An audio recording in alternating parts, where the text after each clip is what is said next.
Hello, everyone. How are you doing today? What's new? How are folks doing today? Welcome, welcome, welcome, welcome. Glad you're all here. Plenty that we can talk about. I've got plenty to say. I'm sure you've got plenty you want me to say. I've got plenty of things that I want to say to you. I'm sure you all have plenty of questions you want to ask me. You know the way this works. If you absolutely positively want a response from me, send me a super chat. I pay attention to the chat, but if you super chat me, you're guaranteed some kind of response. May not be the response you want, but you'll get it. Meanwhile, now is the time to hit the like button. Now is the time to hit the subscribe button. Make sure you are still subscribed, because YouTube does have a policy, not a policy, but an algorithm that unsubscribes people to channels. So make sure that you are still subscribed so that you don't get accidentally unsubscribed. If you are subscribed, be sure to hit the notifications bell, the lovely notifications bell, to make sure that you get notifications. I'm sure a lot of you who are joining now are joining because you got notifications. So to make sure that you get notifications in the future, hit the notifications bell. Now, with no further ado, well, I guess a little bit of further ado, if you're a Reddit user, be sure to post this on Reddit, bring folks on board. If you're a Facebook user, be sure to post this on Facebook. If you're on Twitter, be sure to tweet this out.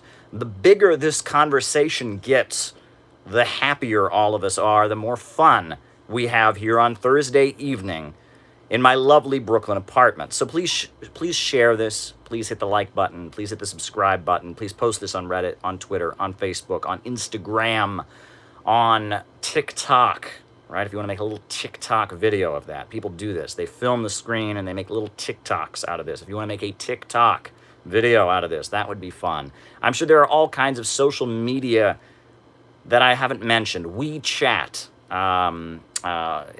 Use whatever social media devices you're comfortable using to expand our viewership here and make sure we have a decent audience here tonight as we have our conversation about politics and socialism and world events and all that stuff. So, without further ado, this time, I will jump into it, and then we'll do our roll call, and we'll go from there. So, folks, I don't know if people are aware. Yesterday, have you heard about the gang war in Dijon, France? I've seen the videos. It looks pretty horrifying and scary. Don't really know much about it, but it looks horrifying to me. Scary stuff. I hope that is the sufficient answer that you want, because that's really all I know about it. It looks horrifying. I know there's different drug gangs involved. Some ethnic drug gangs are involved and such, and different ethnic groups fighting each other. It looks horrifying. Hope that was the answer you're looking for. Now, folks. Yesterday, Donald Trump, the president of the United States, retweeted someone that I've had many friendly interactions with. I wouldn't say I'm a close friend of his, but I know him. I've hung out with him, spent time with him inside and outside of work. Had many charming conversations with him. Max Blumenthal, the writer, was retweeted by the President of the United States. Now, of course, Max Blumenthal is not a supporter of Donald Trump, so to spite Donald Trump, he changed his Facebook name twice. First he changed his Facebook name to Viva CHAZ, Hands Off Venezuela, as a way of kind of annoying Donald Trump and having that show up on his Twitter feed. He then changed his status to Free Gaza, Fire Jared, a reference to Jared Kushner, who's a big, strong supporter of Israel, who's in the Trump administration, is a relative of Trump. Can you talk about NIH purging scientists with China connections? Yeah, we'll talk about that. All right. China scientist purges. We'll talk about that. Okay. But yes. So he then changed it back to Max Blumenthal. But Donald Trump retweeted Max Blumenthal. And what was Max Blumenthal talking about? He was talking about the liberal hypocrisy of how so many of the staunchest Democrats and liberals are lining up in support of John Bolton. John Bolton, the neocon, former UN ambassador of the Bush administration, advocates war against every possible independent country you've ever heard of, probably tried to sabotage, and successfully, I guess, if you look at the way things are going now, sabotaged Donald Trump's attempts to have, better relations with North Korea by saying that a Libya scenario was in the works and trying to sabotage it. John Bolton, big supporter of the invasion of Iraq. John Bolton, big advocate of confrontation with Russia and confrontation with China. John Bolton, big supporter of U.S. military interventionism around the world. John Bolton is apparently going to write a book, or has written a book, about the Trump administration. The Trump administration is fighting against this book. And John Bolton is being supported by liberals. And no one who has any peaceful bone in their body, anyone who values human rights, shouldn't be a supporter of John Bolton. But it goes to show that a lot of anti-Trumpism is just shilling for the U.S. establishment. For example, folks, I did a great interview yesterday. Great interview with Paul LaRudy, who was a longtime Palestine activist in the Bay Area. And it was a great conversation. And he talked extensively about this person. And he gave us another angle on how dangerous Kamala Harris is. And Trump bashing via Kamala Harris is just pretty much a blatant defense of the political establishment. And it looks like it's going to be, she's going on every major talk show at this point. It's looking to me like we're going to get Trump Pence versus Kamala Biden, or Biden Kamala, Biden Harris. That looks like what we're going to get. And I've watched the Biden advertisements that they've rolled out, and I must say they are not convincing. He looks kind of like Frankenstein, like Frankenstein's monster. You can kind of see the veins in his head, and the forehead is really big, and Joe Biden is sitting there. I mean, it's scary stuff. He's going to announce on August 1st who his running mate will be, but it looks like in this atmosphere, it's looking like it could be Kamala Harris. And yes, Heavy Dukes is asking about something that's already on my list to talk about, which is the proposed NYPD strike on July 4th. I'm going to talk about that. That's in my opening remarks, so thank you for the super chat. I'm getting to that. I'm getting to it. Don't worry. But Max Blumenthal tweeted about how hypocritical it was for liberals to line up against, in support of John Bolton. And so Donald Trump retweeted it. And you'll notice that Donald Trump also, there's a lot of heat over this Antifa advertisement, right? That the Trump campaign apparently had an ad going around with a red triangle, and it said, crack down on Antifa. And everyone knows the red triangle in the concentration camp prisoners in Nazi Germany. They wore uniforms, and your political designation was based on, based on why you were there, right? You had a symbol on your concentration camp uniform. If you were Jewish, you had a Star of David. If you were gay, you had a pink triangle. If you were a Jehovah's Witness, you had a purple triangle. And if you were a communist or a political dissident, you had a red triangle. And Donald Trump, apparently, the red triangle was tweeted out in an advertisement. So Donald Trump, 1 minute, he's tweeting out Max Blumenthal, a leftist, a socialist, a supporter, an anti-imperialist, right? The next thing, he's tweeting out red triangles about crackdown on Antifa. He's not tweeting it out, but it was an official Trump advertisement. You get the idea that Donald Trump has really tried very hard to be all things to all people. And you can only do that for so long. Right? Donald Trump has tried to be the non-interventionist, and he's tried to be the tough interventionist who does more than anybody else. He says he doesn't want a new war. He says he will go to war with Iran. He'll kill Qasem Soleimani. He says that he's going to fight for average working people, and then he privatizes a whole bunch of things. He's going to build infrastructure. Infrastructure Week is a flop. He is trying to be all things to all people, and it looks like he's kind of at the end of his rope. It looks like he's kind of run out of lines. And with the fact that George W. Bush, the Republican president, coming out and endorsing Joe Biden in the upcoming election, it's looking to me like Trump might be, looking for a new job in November. But you never know. I mean, we all thought Donald Trump didn't have a chance. Didn't have a chance. Do you remember in 2016 when the Grab Her by the Bleep tape came out and Saturday Night Live did that sketch, comedy sketch, and they had the Hillary Clinton office, dancing, and Trump had no chance, and Mike Pence had even criticized Trump over the tape, and it looked like Trump had no chance. Oops. Yeah, that you never know. It ain't over till it's over. And honestly, I mean, Trump might be able to pull this off, right? I mean, at the end of the day, the only states that really matter in the Electoral College are the swing states, right? All the states that are solidly Democrat are going to go for the Democrats. All the states that are solidly Republican are going to go for the Republicans. It's those swing states, Ohio, Pennsylvania, Michigan, Wisconsin, Minnesota. Those are the states that end up deciding the election. That's basically how it's going to go, and how those states go will determine things. Now, many people have noticed that Donald Trump, he was set to have a rally tomorrow. Supposed to kick off his campaign season at a rally tomorrow in Tulsa, Oklahoma on Juneteenth. Many people saw that as deeply offensive. I think Trump probably had no idea. Some people on his staff thought it would be an exciting way to troll and get his name into the headlines. I think Trump probably had no clue. I doubt Trump knows what Juneteenth is. He doesn't know about Tulsa, Oklahoma and the massacres. Regardless, that rally was canceled. But what is interesting is that to attend that rally, all the Trump supporters were going to have to sign something saying they would not sue if they got COVID-19 as a result of the rally. And how is Donald Trump going to campaign?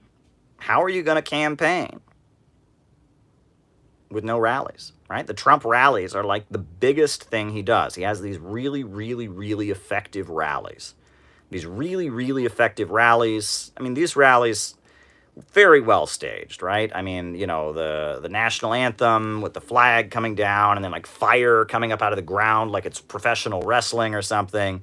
And he comes out and, every political rally I've ever been to for a presidential candidate, and I've been to quite a few, the local dog catcher speaks, and then the local mayor speaks, and then the local congressman, and then the local senator, and then finally the president, right? It's like every local politician speaks first, and the presidential candidate speaks last.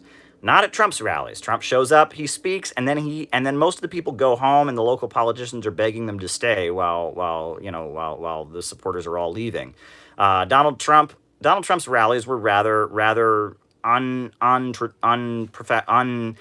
shouldn't say unprofessional. That's not what I'm saying at all. They're very professional. In fact, they're overly professional, right? Far more professional than most political rallies. They were unorthodox, I should say.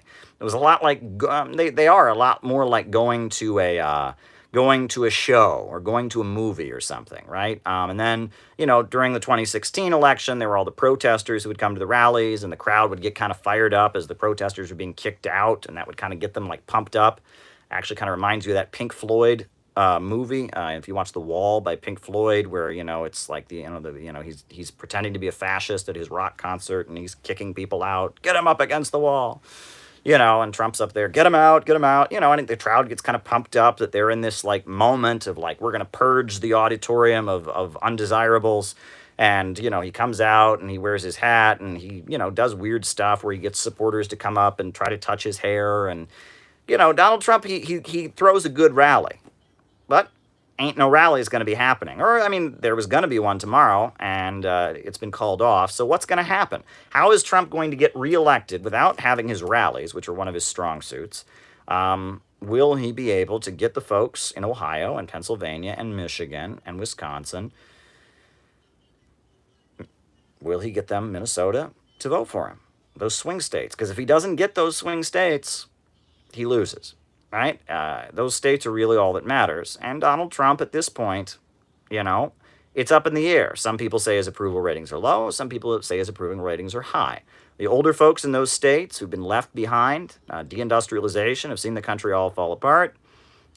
Maybe they look at things right now and say, hey, Trump is sticking it to the man. He's fighting the system. Maybe they like him. Maybe they look at it and say Trump is mismanaging everything. The country is falling apart. There's riots in the streets. There's the health situation is a disaster. Maybe they vote against him. We don't really know.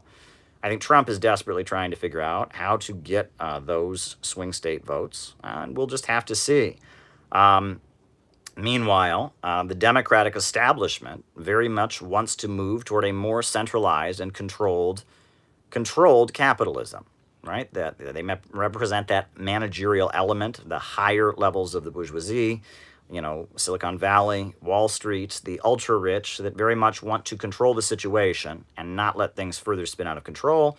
Trump represents that libertarian element, that lower-level capitalists, the small business owners who feel like they've been locked out of the club and are watching their profits just plummet during this pandemic. The fracking companies, if there's any left, these low oil prices have killed them. And there is a fight within the ruling class right now. And one section of the ruling class would like to move toward a much more managed and controlled capitalism. And another section of the ruling class would like to move toward a much looser form of capitalism. And that's the divide. And it's looking like it's heading to the polls in November. I mean, some people speculate, is it possible the elections could be canceled because of unrest? I mean, is it possible Trump would not step down because he would declare the elections to be rigged? Who knows, right? I mean, people look at all these generals that have come out against Donald Trump, and people wonder if that's basically a statement that if Trump were to try to pull something like that, the military would remove him and force him to step down. We don't know. We don't know what's going to happen. It's going to be an exciting election. I'm deeply worried about Kamala Harris, but let's remember, folks, you can do something about it. You now not only do you have one video to share, you have two videos that you can share. We have the video about why Kamala Harris is dangerous. Thousands of people have already watched it. We can get that video everywhere and spread the word about who Kamala Harris is, why she is so dangerous. Plus, you now have my video and my conversation with Paul LaRudy, talking about how much Kamala Harris is a puppet of Israel and how closely she is tied to the Israel lobby. So maybe somebody's not convinced by the first video, they'll be convinced by the second video. Maybe someone's not convinced by the first video, they say, well, I like Israel, show them the second video. Positive news about Canada losing the UN Security Council seat. Well, I haven't followed that, but I'll have to catch up on that. But yes, I mean, it's a rotating, the UN Security Council is rotating, I believe. So there's rotating seats. Now, there are permanent members like Russia, like China, like the United States, like France, like Britain. But I believe Canada's seat is rotating, if I'm not mistaken. But maybe they were rotated out. I don't know. We shall see. So yes, now someone super chatted because they were curious. And I know you don't make predictions, but will the U.S. state collapse? Writing it down. I will get to that in the question answer. Will U.S. state collapse? Alrighty. The police strike. Police strike. So the New York City Police Department argues that there is a, quote, anti-police atmosphere in the city. And all over social media, there is calls for them to go on strike on July 4th. Now, what's interesting is in New York City, in New York State, there is something called the Taylor Law, which forbids public employees from going on strike. It's actually illegal in New York City, in New York State, for public employees to go on strike. It's called the Taylor Law. And what's interesting is it's enforced. It's not simply a symbolic law. When there was a transit workers' strike a couple decades ago, the leader of the transit workers union he did prison time. Teachers don't strike. There are teacher strikes all over this country. You go to all over the country, you have teacher strikes. Not in New York, you don't, because if you're a teacher and you go on strike, you go to jail. They have sick-ins, I believe. Sometimes that they'll all call in sick on the same day. They'll find ways around it. But it is illegal for any public employee in New York State to go on strike. Now, many people have argued that that law is unconstitutional. It violates the rights of public workers, but it's still in effect. So if the police were to go on strike, someone should arrest them. Oh, wait. A little bit of a problem there, isn't it? I don't know if people saw that video of the leader of the Patrolmen's Association, the benevolent, what is it? The Benevolent Patrolmen's Association, which is like the police union. For some reason, everywhere else it's FOP. It's the Fraternal Order of Police. Here in New York City, for some reason, it's the Benevolent Patrolmen's Benevolent Association, the PBA. That's the police officers union, the PBA. And the leader of it, he held up his badge and he said, "My badge isn't stained by somebody in Minneapolis." Here's the thing.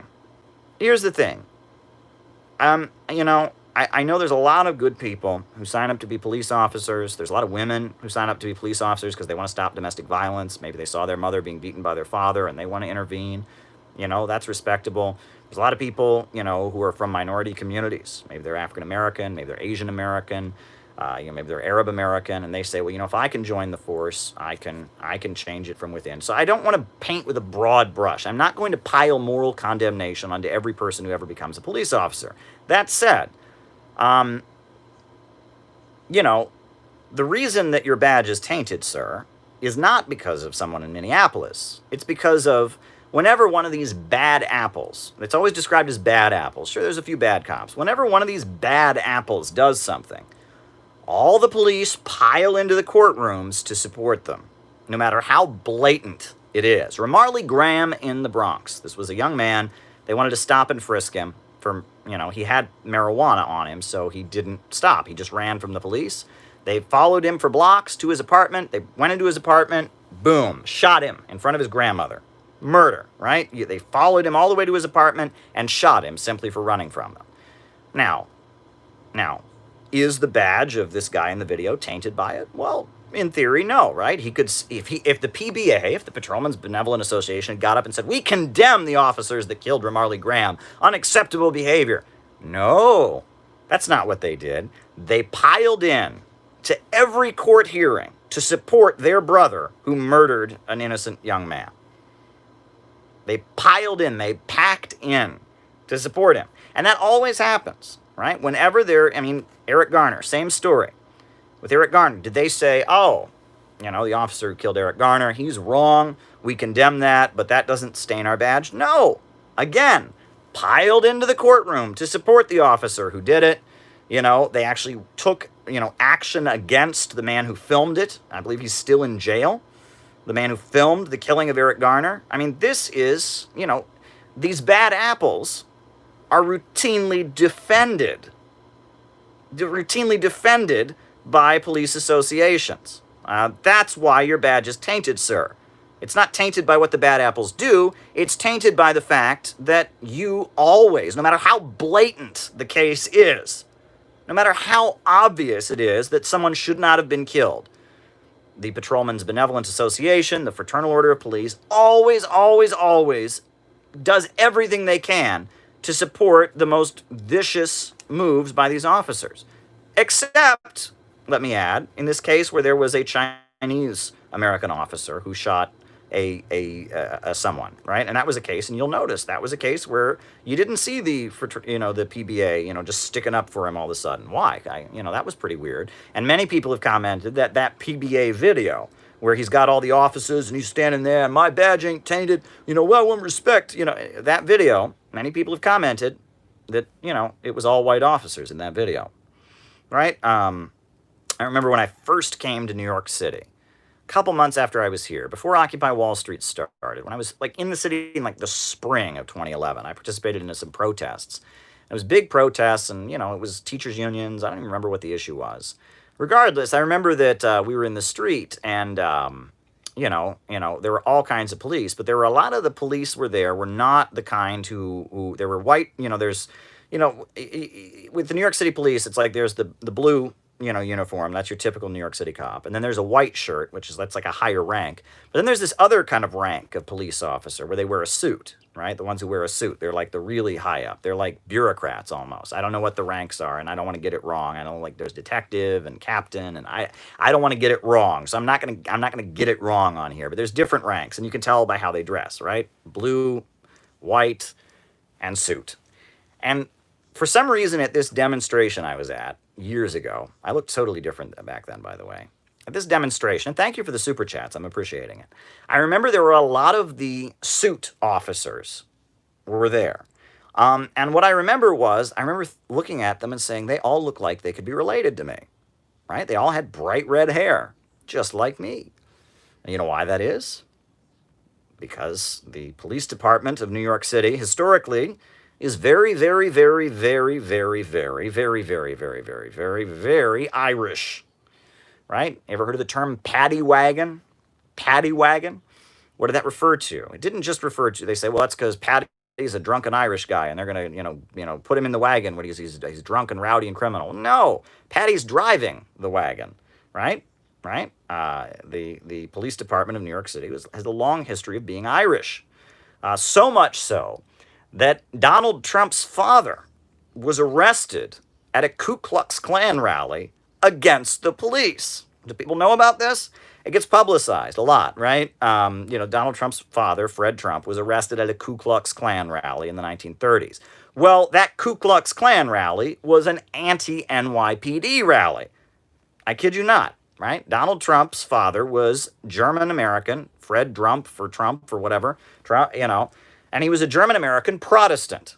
And he and the Ku Klux Klan did not like the fact that the New York City Police Department was led by Irish people. And so the Ku Klux Klan in Queens had a rally against the NYPD.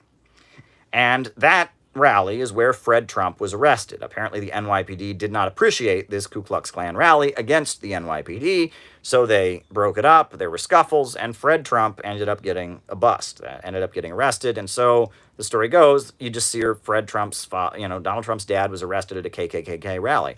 Very true, but what is it? You had a super chat. What to do when Dugan and Bannon compared to libs? I don't know what that means. But, I mean, we can talk about Bannon and Dugan. We can talk about that. I'll write it down. I will give you an answer if you give me a super chat. But yeah, that's what happened. So that's the whole story there. But yeah, the New York City Police Department, that's the situation there. So will they go on strike? I do remember that after the death of Eric Garner, when there were a lot of protests after the cops who killed Eric Garner were acquitted, the mayor of New York City, Bill de Blasio, he made kind of passing statements. Like, he didn't condemn the police, but he said, oh, I'm worried about this. He has an African-American son. And in response to that, we then saw the NYPD get furious, just absolutely furious. And they announced that they would only be making arrests when it was absolutely necessary. And everyone heard that and they said, why would you arrest anyone if it wasn't absolutely necessary anyway? Like, is that a confession that maybe they've been arresting people when it wasn't absolutely necessary? The NYPD is like, the PBA, we are having a work stoppage. We are only going to arrest people if it's absolutely necessary. Are there other times when you should be arresting people when it's, you do realize if you arrest somebody, especially if it's a low-income person, they might lose their job because, they're going to jail and their employer is going to be like, where are they the next day, right? They might lose their job. They're going to be hit with some kind of charge. Now, will they be able to plea bargain or what? Arresting people is a pretty big deal. It's not a joke. It's not like, cleaning the toilet or something, right? If the janitors say, well, we're only going to clean the toilets if it's absolutely necessary. Oh, okay, well, you're going to be frustrated, right? But arresting somebody is, that's a pretty big deal. So maybe you shouldn't be doing that unless it's necessary. What's the deal with China selling off U.S. debt? What happens with the dollar plunges? China debt, we'll talk about it. Thank you for the super chat. China debt. I do have orange juice tonight. I didn't show you my beverage at the beginning of the live, but I do have orange juice. So will there be a police officers' strike on July 4th?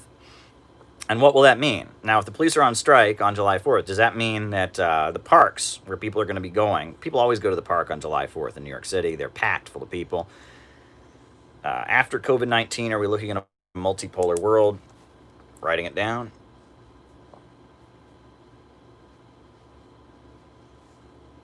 Now, does that mean that the parks in New York City are just going to be full of people open carrying alcohol, right? Because we know that. We know that, right? That in New York City, you're not allowed to drink. I'm rolling a fat spliff I don't know what a fat spliff is, Mike, but have fun with whatever you're doing. Is that marijuana? Is that what that refers to? I mean, you spent $10 to tell me that you're getting high. I mean, that's your business, Mike. But hey, there you go. But hey, whatever. Your business, not mine. But yeah, July 4th, a lot of people go to the parks. And in New York City, you're not allowed to drink alcohol in the parks. But, people do. They break the law. Would you debate Vosh again? Different moderator. Ben Riley says, no, I will not. But we can talk about that. I'll write it down. Ben Riley, Vosh, debate again.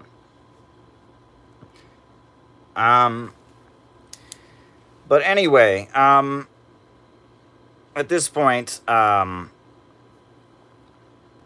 yeah, I mean, will there be all kinds of alcohol on July 4th? Unemployment councils. Yeah, we'll talk about it. Unemployment councils.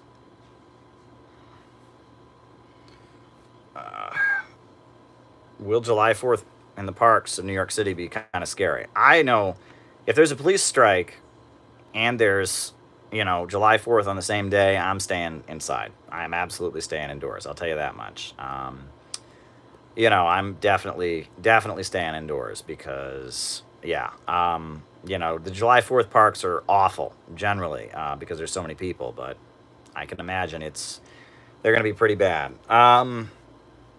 Yeah.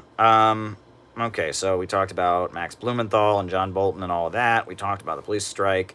World War II memorials are being torn down all across Eastern Europe. The Russian president commented on this, gave a very powerful, moving statement. And, I said in my debate with some white supremacists that their pro-Hitler narrative of history is mainstream. And they laughed that off. They said, oh, that's crazy. But it's true. All across European Union, US-aligned NATO countries, pro-Hitler elements like Stepan Bandera in Ukraine or other elements like that are being honored. Whereas the monuments to the Red Army and the liberation fighters that fought against fascism and were communists are being torn down. That's happening all over Europe, right? And there's a big battle to rewrite the history of the Second World War so that nobody knows the heroic role that communists played in defeating fascism. And yeah. So I'm going to talk a little bit about that later because it fits in with something I wanted to talk about later before we get to the super chats after we do our roundup. I'm going to talk about Lillian Hellman, and I think it plays into a lot going on there. But you should be deeply, deeply concerned about that, I think. And the battle for history is an important one. CHAZ, the Capitol Hill Autonomous Zone, right?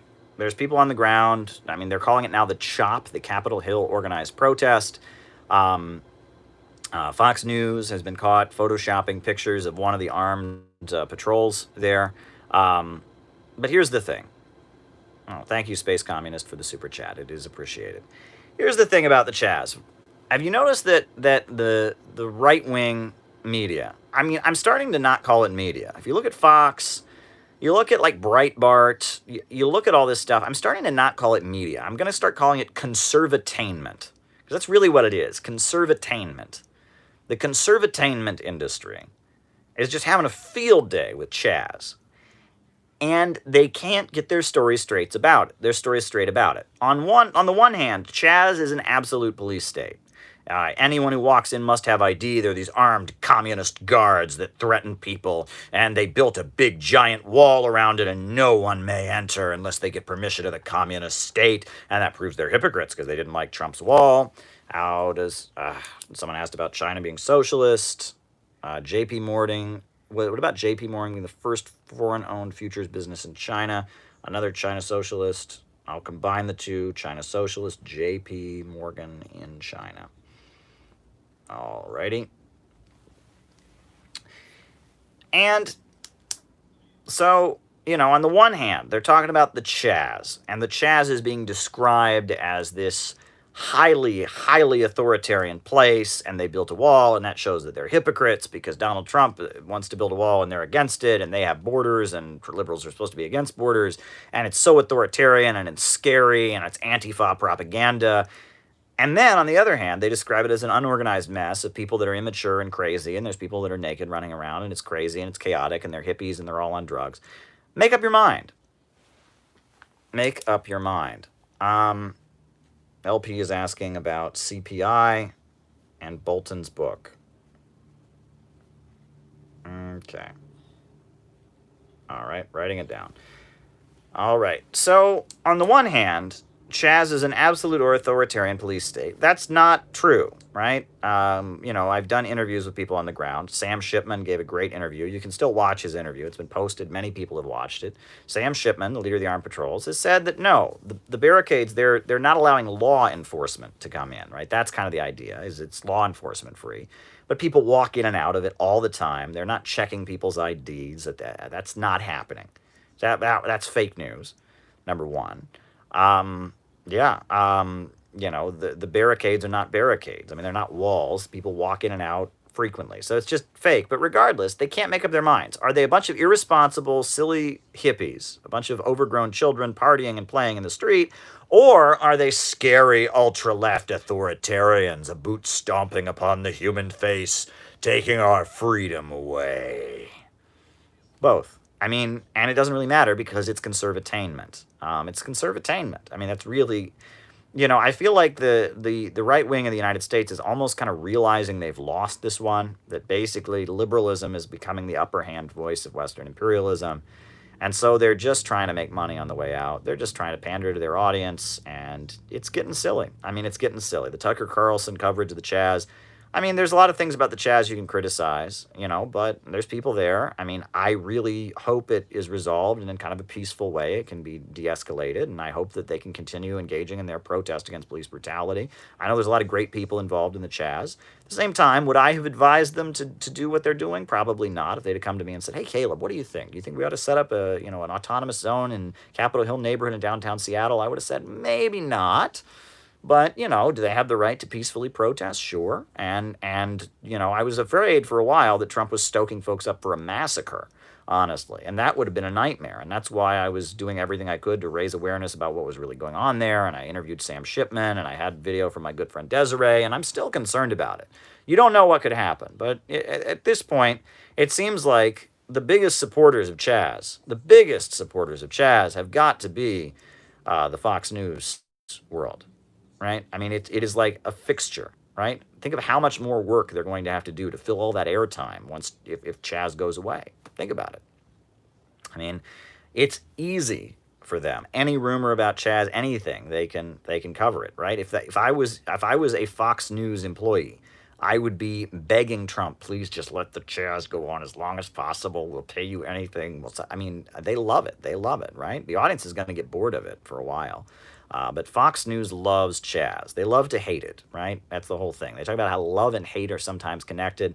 When someone just talks about somebody nonstop, they hate them, they hate them, and they hate them. It's like, but if you're that fixated on hating them, Like, I've noticed this. This happens to me, right? As someone who's online with videos talking about communism. I'll wake up and I'll see like 17 comments on like every speech I've ever given by some conservative. And I'll be like, okay, so you don't like me, but you've spent literally hours watching my speeches. And it's like, if you don't like me that much, why are you letting me occupy that much of your time? I think there's something about me that tickles your fancy. And that's true. I mean, there are people on the right that I find entertaining, honestly. And I mean, there are people on the right. I try not to leave comments on their videos. I mean, sometimes I'll leave comments if I see something that's just got to be answered. For the most part, there are people I disagree with who I listen to on YouTube, and I find them entertaining. And I don't hate them. I find them entertaining. But when someone's they've left a comment on a video I made years ago, and a comment here, and a comment there, and a comment there, and a comment there, and a comment there, and it's just like they're hate watching me in the middle of the night. It's like, I don't think you really hate me as much as you think you do. But that's how this world works sometimes. Alrighty. So I've talked about the news items that I wanted to talk about. I talked about Max Blumenthal, the police strike, World War II memorials, and CHAZ. I'm going to do a tribute to Lillian Hellman And then I'll get to your super chats. And, thoughts on end times prophecy masquerading QAnon. Okay. All right. We'll talk about QAnon. All right. Writing it down. QAnon. But, yeah. And, keep the super chats rolling in. You will get an answer. I've been writing them down. But before we get to that, I decided I wanted to do, now is the time to do that thing. Give me your names and locations. Let's see who's here. Who's here tonight? Who is in the house? I will call you out as I see you, and I will drink orange juice. Who's here? Names and locations. I will call you out as I see you. Florida, Harold Sullivan. Oswistles in Australia. Cleveland, Pirate Alex. Long Island, New York, Will Lotz. Albany, New York, Lawrence Chu. Ramiro in East LA. Roll Call, Dallas, Texas. Appalachia. Sam, Boise, Idaho. Albany, New York. Belize, Joey, South Korea. Ken from Connecticut. Dan in Bayonne, New Jersey. Milwaukee, Springfield, Missouri. Heathrow. Joe from Nassau County. Kansas City. Illinois. Dylan, Westchester County, Maryland. Kaname. Harlan County, Kentucky. Utah. Kinkaju from Austin, Texas. Ben from Connecticut. Wicklow, Ireland. Sao Paulo, Brazil. Georgia. Melbourne, Australia. Harlan County, Kentucky. Las Vegas. Toronto. Madison in Massachusetts. Kevin Q in Ohio. Mobile, Alabama. Madison, New Jersey. Darwin, Australia. DC POTUS, Scotland. Edinburgh. Belfast, Ireland. Sicily. Santa Barbara, California. Virginia. Switzerland. Vallejo, California. Rio de Janeiro. Tennessee. Cincinnati, Ohio. Jenny Lynn. Pomona, California. Mo. Washington State. Boris. Victoria, Australia. Dayton, Ohio. Texas. West Philadelphia. Ukraine. Canada. Alberta, Canada. Denmark. Norway. Workers of the World Unite, says Michael Moran. Wow. Robert from Texas. Robert. Zevin X in Kalamazoo, Michigan. E.E. Camp in Chicago. Nate from Sydney. Salt Lakers. Shaniqua from Buffalo, New York. Good friend of the show. Dan from Iran. Nicholas Lynch from Fairhope, Alabama. Ben Riley in Dayton. Phoenix, Nick Name. Brisbane, Australia. Simon Wood.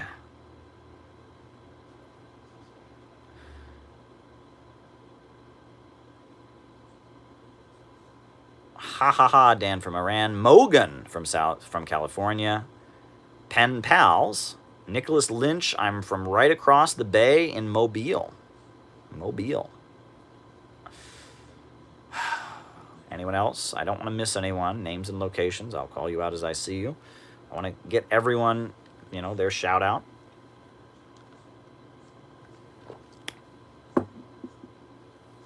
Alrighty.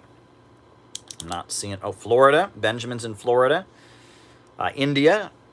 Moria, New York. Naples. Springfield, Missouri. Zach. Right. There you go. Pinellas County, Florida. Ithaca, New York. Michael. Communism Headquarters. Gareth Jones from Auckland. That's in Australia. Shout out to you, Gareth. Welcome. London, United Kingdom. Dylan Small says he's behind me. I don't see you. When you're in Texas, look behind you, because that's where the Ranger's going to be, right? Auckland is in New Zealand. That was Walker, Texas Ranger, one of the stupidest television programs ever. I was just singing from their theme song, for those of you who may not be aware, starring Chuck Norris. There you go. All right. I don't want to miss anyone else. Now is the last. Now, if you want to be called out, now is the time. Be called out now or be missed. I don't want to miss anyone. So please, if you want to be called out, do it. Tommy Farras. New York, American Empire, says Stalinator. Okay. All right. Well, it looks like we are ready to move on to something. Daniel in Los Angeles. You just snuck it in there. Real name is Carlos. All right.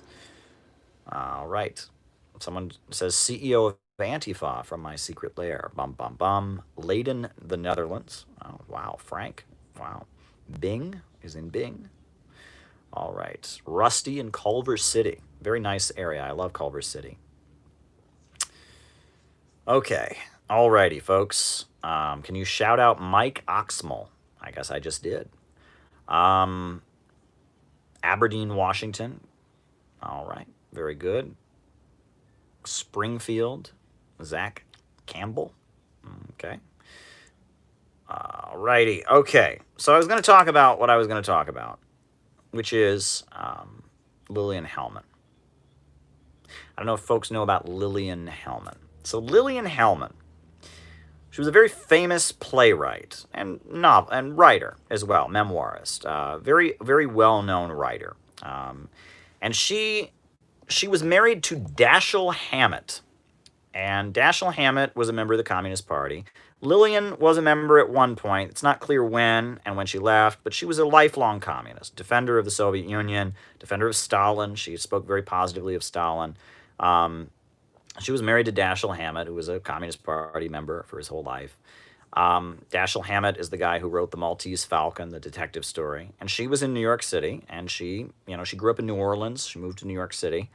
She was an American writer, and she wrote a Broadway play that was really, really a touchy subject when she wrote it, which was 1934.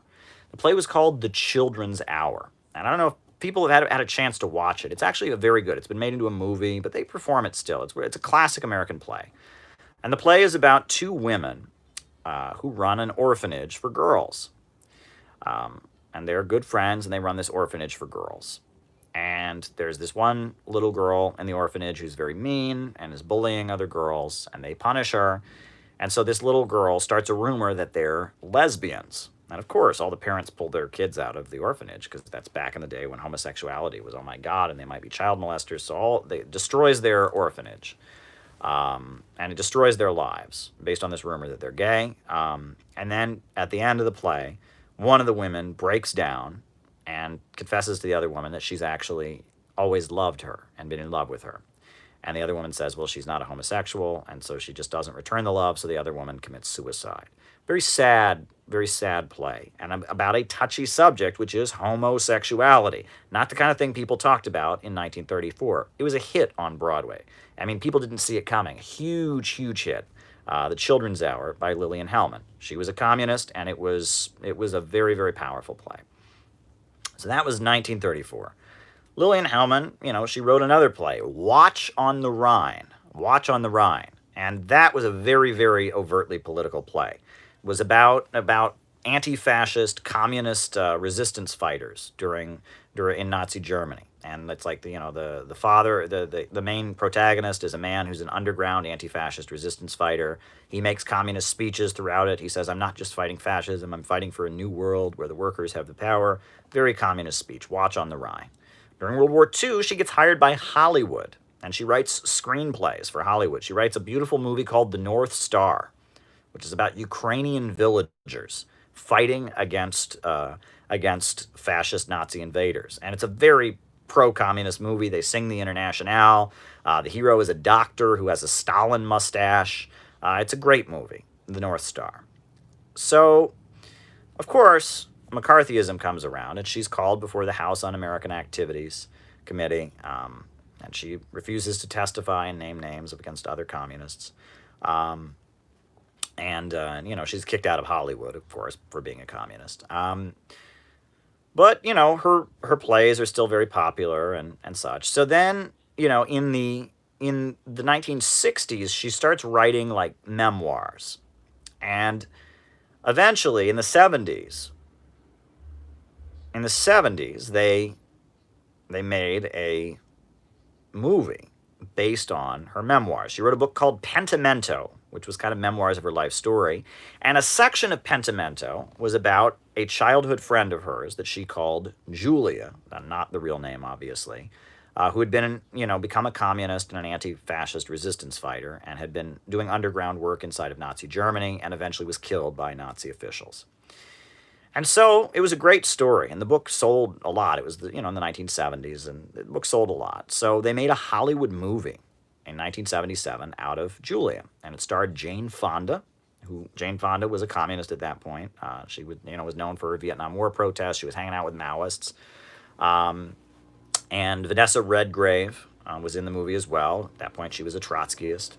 And it was, Julia was a movie that won lots of awards, a very well-made film about this kind of tragic story of this rich girl who becomes a communist and ends up being killed, doing underground work inside of Nazi Germany.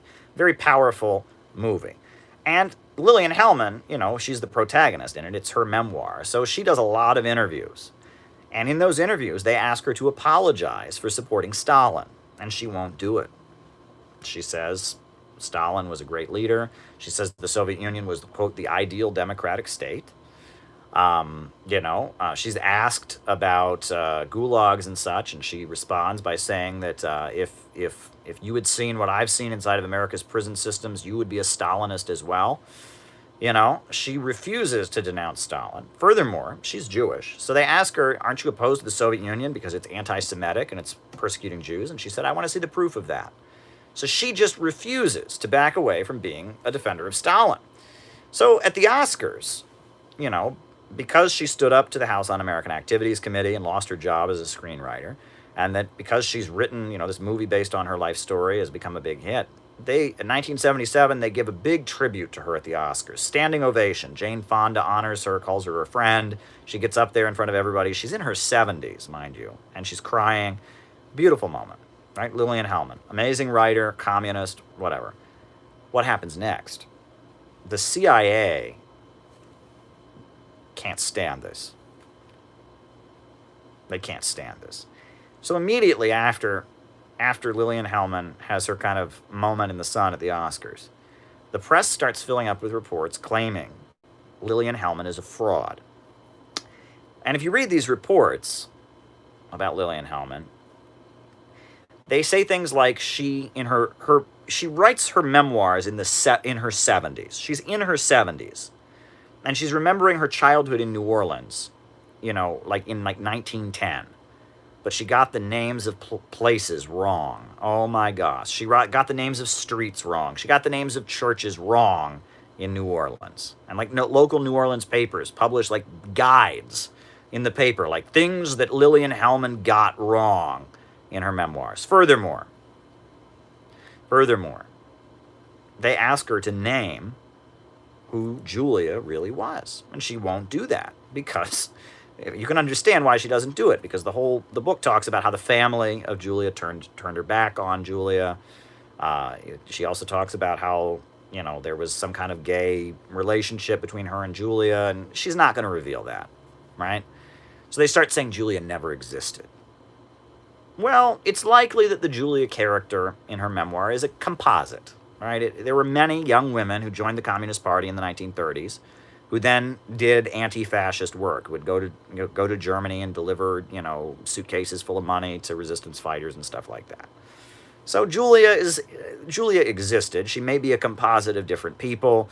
There may have been an actual Julia who Lillian Hellman didn't reveal because she didn't want to, shame the family, because the family of Julia is portrayed in a very negative light. The family turns their back on her. She also, this is the 70s. It's still gay is not a thing, so you don't want to out somebody's dead relative.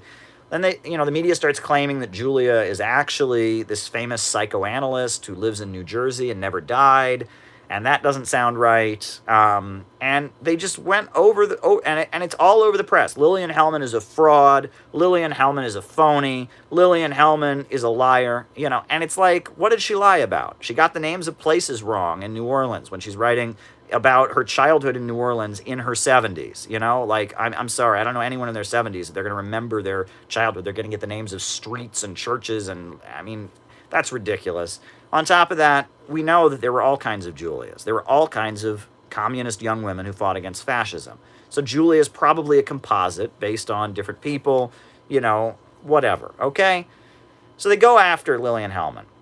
Mary McCarthy, who's a writer, this big literary writer, who's a Trotskyite, and she works for a CIA magazine. Mary McCarthy, one of these fake synthetic leftists, right? She works for Partisan Review magazine, which is a CIA-funded leftist publication with all kinds of Trotskyite writers.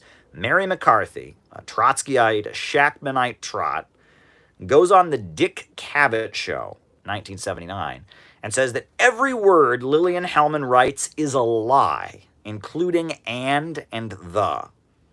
That's some pretty intense stuff. Every word Lillian Hellman writes is a lie, including and the.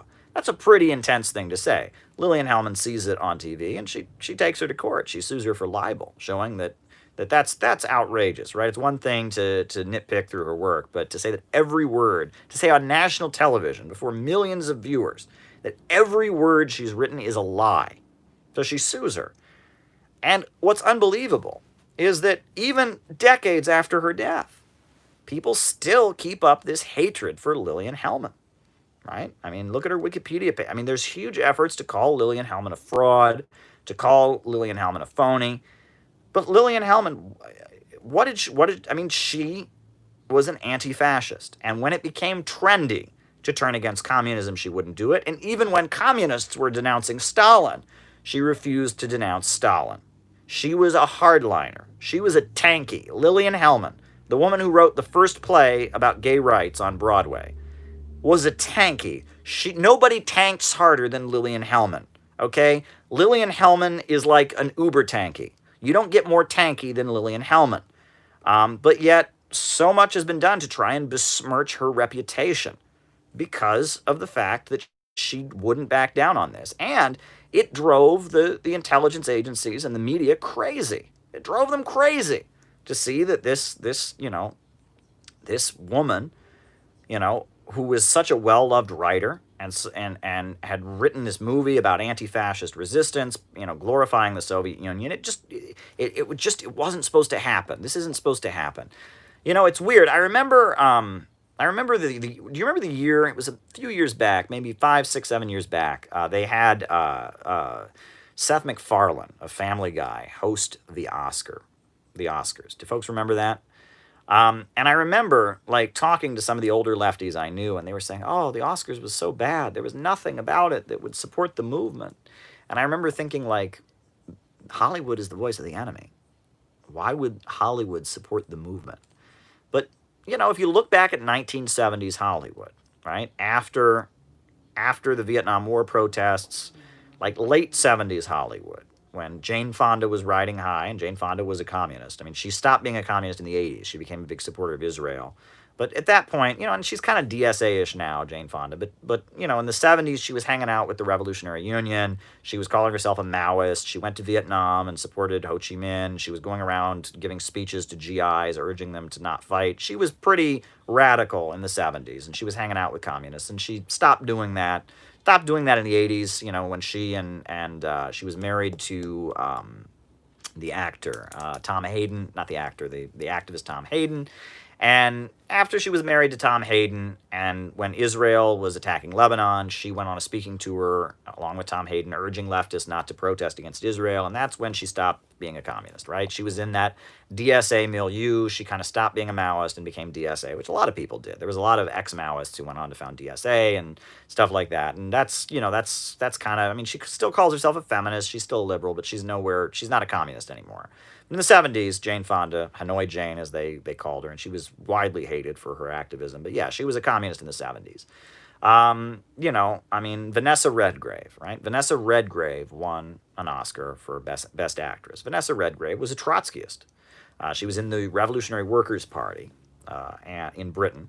And when she won the Academy Award in 1978, the next year, she walked up to get her award. And the reason that she said this, let me back it up, is that, she won her Academy Award, and she got her Academy Award, and she thanked the Academy for not listening to, quote, Zionist thugs and hoodlums who are a disgrace to the memory of all Jewish people. Zionist thugs and hoodlums. That was what she said during her Academy Award speech, and she was referring to the fact that the JDL had threatened to bomb the Academy if she won. The Jewish Defense League was openly threatening to destroy the Oscars if they gave her the award. because Vanessa Redgrave, a Trotskyite communist, had made a movie supporting Palestine called The Palestinians, and she was friendly with Gaddafi, and Gaddafi had paid for Vanessa Redgrave to make a movie called The Palestinians, and she went all over the world screening this movie that she got money from Gaddafi to make called The Palestinians, right? Vanessa Redgrave was pretty badass, right? And because Vanessa Redgrave was badass, the JDL, the Zionist organization, was threatening to blow up the Academy Awards and was making all kinds of crazy threats against, the Academy if they gave her Best Actress. So she, Vanessa Redgrave, wins the Academy Award, and she says, "I want to thank the Academy for giving me the award and not listening to a crowd of Zionist thugs and hoodlums." I mean, and then of course the audience, Israel is pretty widely supported in Hollywood. So she says Zionist thugs and hoodlums, and immediately the audience starts booing her.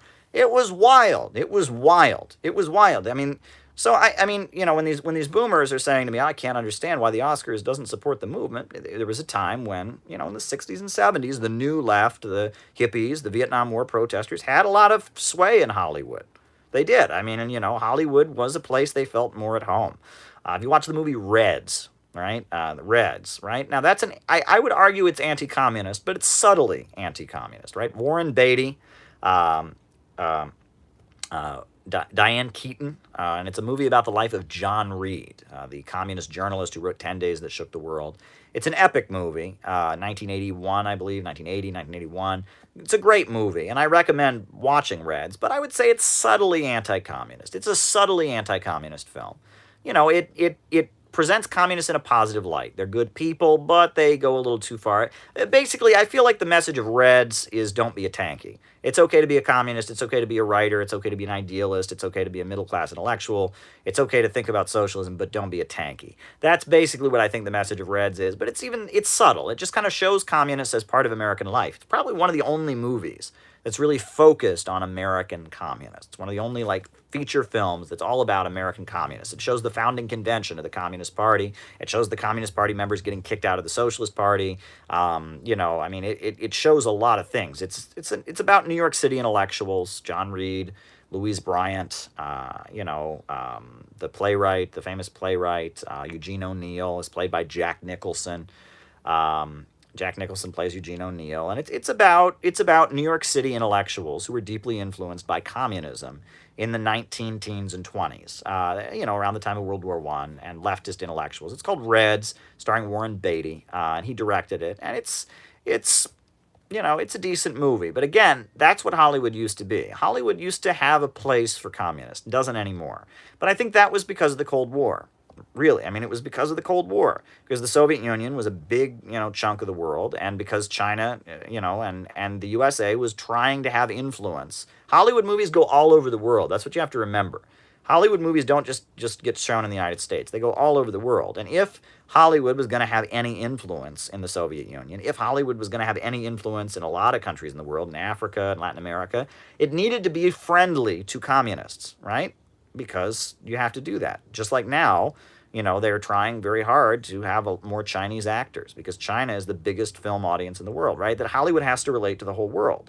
And so, when Hollywood, was in this this atmosphere of just, hating communists, when during the McCarthy era, when communists were just kicked out of Hollywood, and Hollywood made these really corny movies that you can watch, like I Was a Communist for the FBI, or there's another one, The Red Menace. When Hollywood,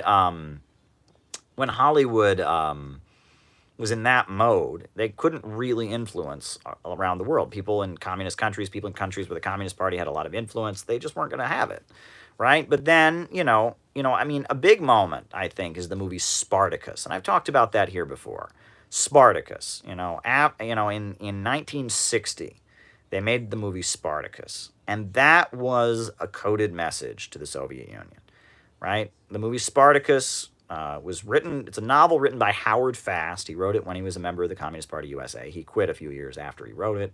Dalton Trumbo was the screenwriter, and he was a member of the Communist Party USA until he died, an unrepentant Communist Party member. And they wrote this movie called Spartacus. And it was it's a movie about revolt, basically. It's a Marxist kind of, allegory. It's about ancient Rome and the slave revolt of Spartacus in 73 BC. But it's fictionalized. It's more about World War II and stuff like that. But it was a hit movie. But it was written by a communist. It was based on a novel by a communist, and Hollywood made it in 1960, and that was sending a message to the Soviet Union. It was saying we're willing to negotiate. And it was the attitude toward the communists in the 50s had been McCarthyism, right? But after Stalin died, there was a feeling that Khrushchev might be more friendly to the United States. And Khrushchev eventually did make a deal with the West that he would hold off revolution in the developing world. Um, so by making the movie Spartacus and John F. Kennedy going to see the movie as the president-elect, he wasn't sworn in as president yet, but he'd won the election already. And all over the country, the John Birch Society and the Ku Klux Klan were protesting the movie Spartacus. But President-elect John F. Kennedy went to the movie, right? And he said, I think it's a fine picture. That was making a statement. That was a political statement. It was saying to Khrushchev, and it was more than just to Khrushchev. It was saying toward the writers and intellectuals and college professors in the Soviet Union, the USA doesn't hate you. The USA wants to court you. That was the very beginning of the process that probably led to the fall of the Soviet Union, when the Western capitalist, countries started, covertly courting the intellectual layers of Soviet Russia and Eastern Europe. You talk about the Cultural Cold War, you talked about Zbigniew Brzezinski, you talk about the Congress for Cultural Freedom. All of that was a process. And, allowing figures like Lillian Hellman to once again have a role in Hollywood, repudiating McCarthyism, making movies like Spartacus, that was all kind of a way that Western capitalism could have influence in the Soviet Union. Right, and it was about kind of sending a message that it was okay to screen Hollywood movies in socialist countries, that Hollywood was friendly to you if you were a communist. But of course, Hollywood is covertly pushing Western capitalism, and always has, right? It was really during the Second World War. That's when Hollywood, you'll see some really pro-communist movies. The North Star by Lillian Hellman, Mission to Moscow. Watch on the Rhine, and there's a number of movies like that that came out during the Second World War that were, because the Soviet Union was an ally of the United States in the Second World War. They had the freedom to make some pro-Soviet movies, but for the most part, Hollywood has always been, covertly, gently pushing a pro-Western capitalist message. But there was room for communists in Hollywood during the Cold War to some degree or other. It was negotiated. I think it's very, very fascinating. So I just wanted to comment on that. That was my little thought about Lillian Hellman. Check out Lillian Hellman's work. Very inspiring figure. Very, very inspiring figure. And what she went through and how she's been smeared by the Trotskyite, Mary McCarthy, and others. And just there's been such an effort. I mean, even now, that story has been told from the opposite perspective of what I'm telling you. The way that story is told, there was a Broadway play about, Mary McCarthy versus Lillian Hellman. It was like a Broadway play. I mean, they've done everything they can to just keep telling the story of Lillian Hellman where she's the villain. I don't think she's the villain. I think Lillian Hellman, I think she's, a great writer, and she did a lot of great work. I mean, she's an American literary and theatrical dramatic giant. And I think highly of Lillian Hellman. I don't agree with everything about her necessarily, but I think that she's really, really been maligned and demonized, and that's really not right. And yeah.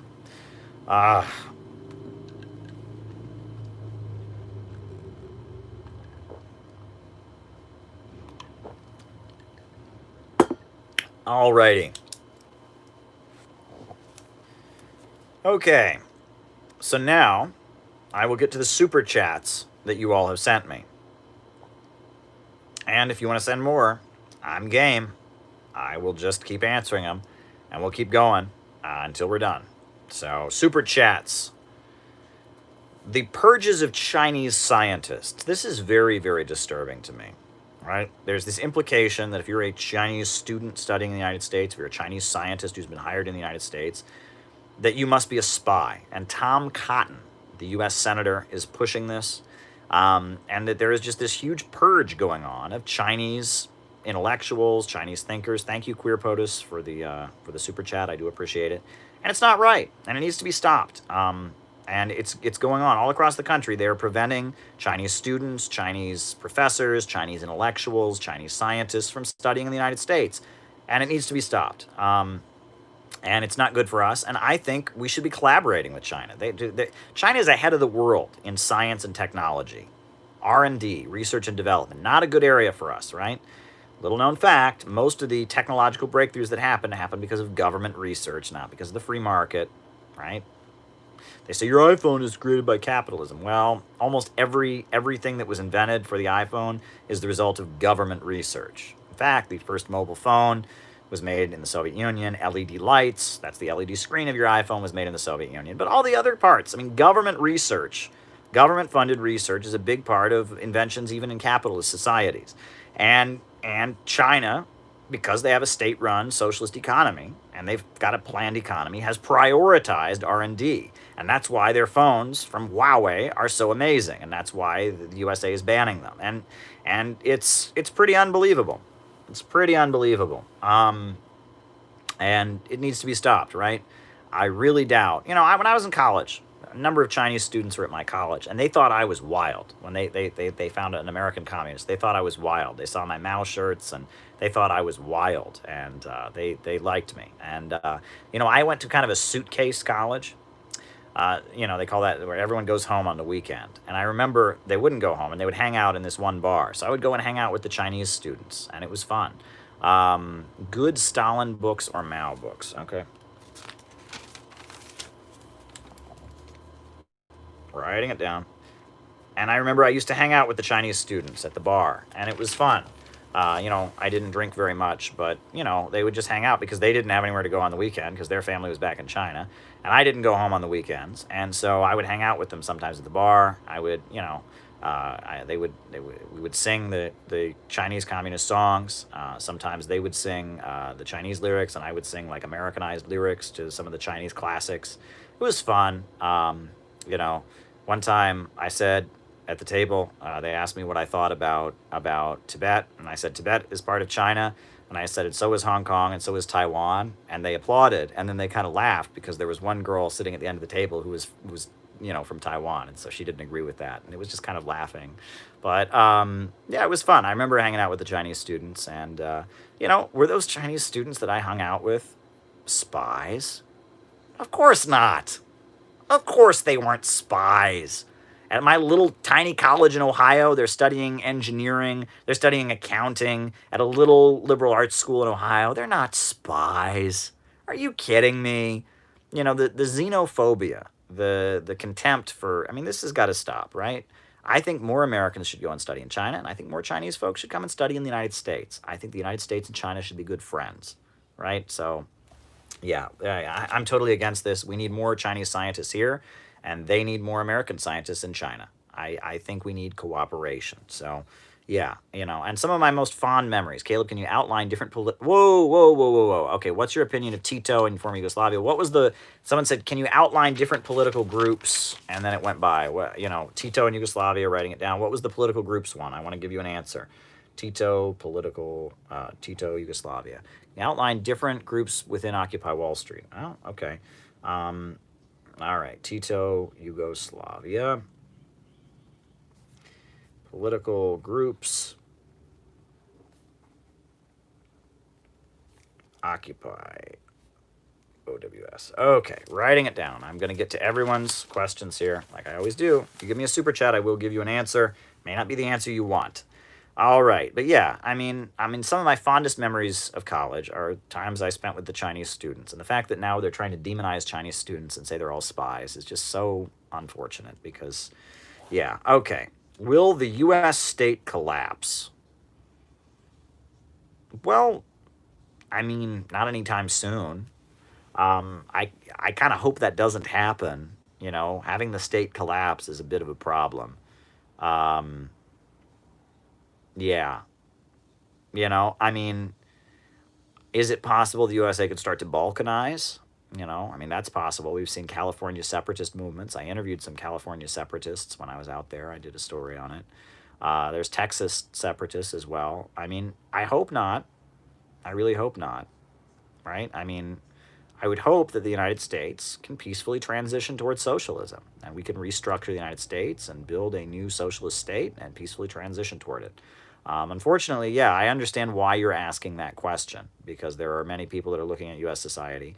But, let's remember these things tend to happen gradually. My hope is that we can get our shit together here in the United States, start moving towards socialism, and kind of be reborn and refounded on new principles. Um, it doesn't seem to be going that way right now, but we have a big problem. Capitalism and the ideology that accompanies it, liberal individualism, is tearing apart the United States. And if we don't have a big turnaround, I mean, something like what you're referring to might happen. I really hope it doesn't. You don't want to live through a societal collapse. You don't want to live through that. I mean, I'm just being real. You may not like the U.S. government. I don't like the U.S. government, okay? You may not like American capitalism. I don't like American capitalism. But you don't want to live through a collapse, right? I mean, talk to people who lived through the fall of the Soviet Union. Not a good thing. Read about the fall of the Roman Empire and how the human height, after the fall of the Roman Empire, the height of average people in the world decreased by 4 inches, right? Societal collapse, when not societal transition, but societal collapses tend to be very bad. You don't want to live through a societal collapse, right? I would like to see our society transition to socialism, but collapse is not a good thing. Okay. All right. Someone asked about Bannon and Dugin. Well, Steve Bannon is the editor of Breitbart.com. He's a conservative. He's a U.S. Navy. He was in the Pentagon for a long time. He's kind of the populist, strategist of the Trump campaign. He reads different political theories. He gave a speech at the Vatican where he quoted Julius Evola. He's a conservative, but he's more of the populistic nationalist wing of the Trump movement. And he and Trump had a pretty big falling out early on in the presidency. But he's still, I think he still has a positive view of Trump, but he's no longer part of the administration. That's Steve Bannon. Alexander Dugin is a figure in Russia who is a traditionalist and a conservative. He wrote a book called The Fourth Political Theory.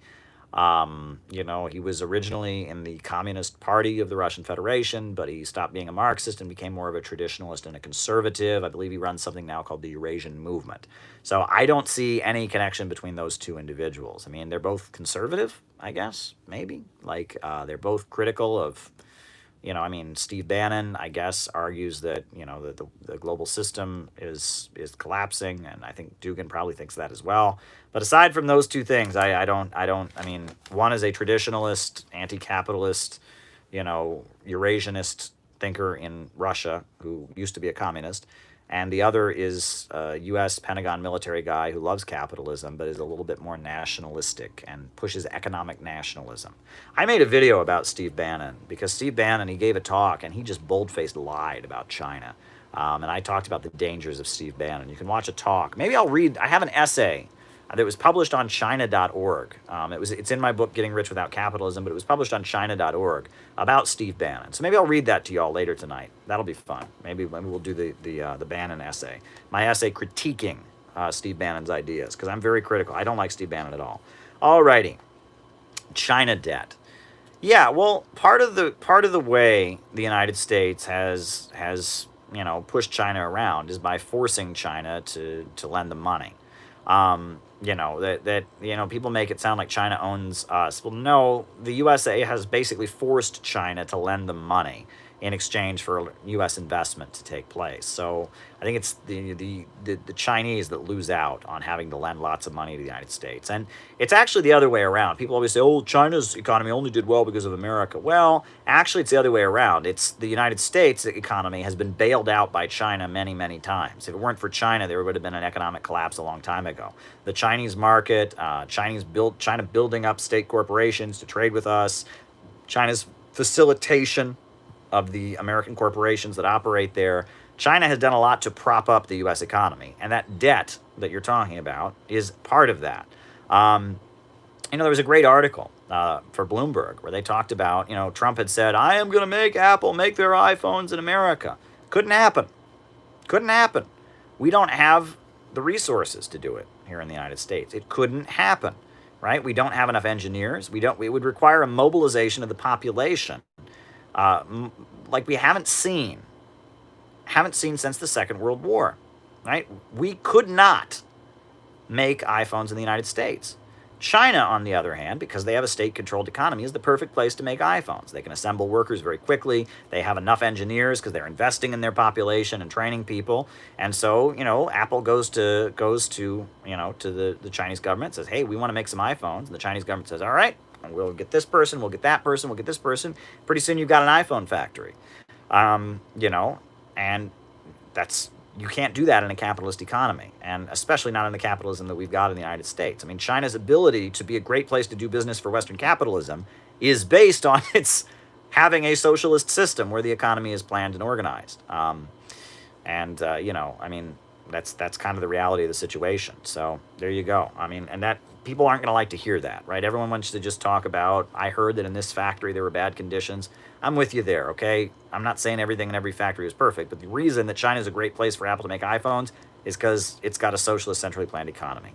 And that's, again, to understand that China is socialist requires a level of depth with Marxism that most people don't have. Most people think Marxism is they're these rich people that have more money than everyone else, so we kill them and divide up their money equally among everybody. Well, China never did that, and if that's what you think Marxism is, China ain't Marxist. But Marxism is the idea the banks, factories, and industries should be organized to serve public good in order to increase material abundance and eliminate poverty, right? And raise people up out of poverty. Marxism is the idea that the means of production, the centers of economic power, should be forced by the state to work in the interests of all society, and that the people should control the economy, and getting rid of the boom-bust cycle of the market and eliminating poverty and leading toward a stateless, classless world, a world with so much material abundance that the state can wither away. That's what Marxism is, and China is a Marxist country. It's a socialist economy. But it's not a hippy-dippy worker co-op in the woods. It's not every worker is a shareholder in some worker-owned corporation. It's not, killing the rich and dividing up their money. So if you don't understand Marxism, if you don't understand capital, if you don't understand the economics of Marxism, if you think Marxism is just everyone sharing everything or worker cooperatives, you're not going to understand that China's Marxist. You need to really read Socialism, Utopian, and Scientific by Frederick Engels to understand why China is a socialist country. And maybe I'll read you another section on that. We'll see, right? I might read you the section about China being socialist later. All right. COVID-19, will it result in a multipolar world? Well, it'll enhance the multipolarity, but the multipolarity isn't happening because of COVID-19. It's happening because of communism. Let's be real. Before communism came along, Russia and China were dirt poor countries. Because of communism, Russia and China are now economic superpowers, right? Communism was the game changer.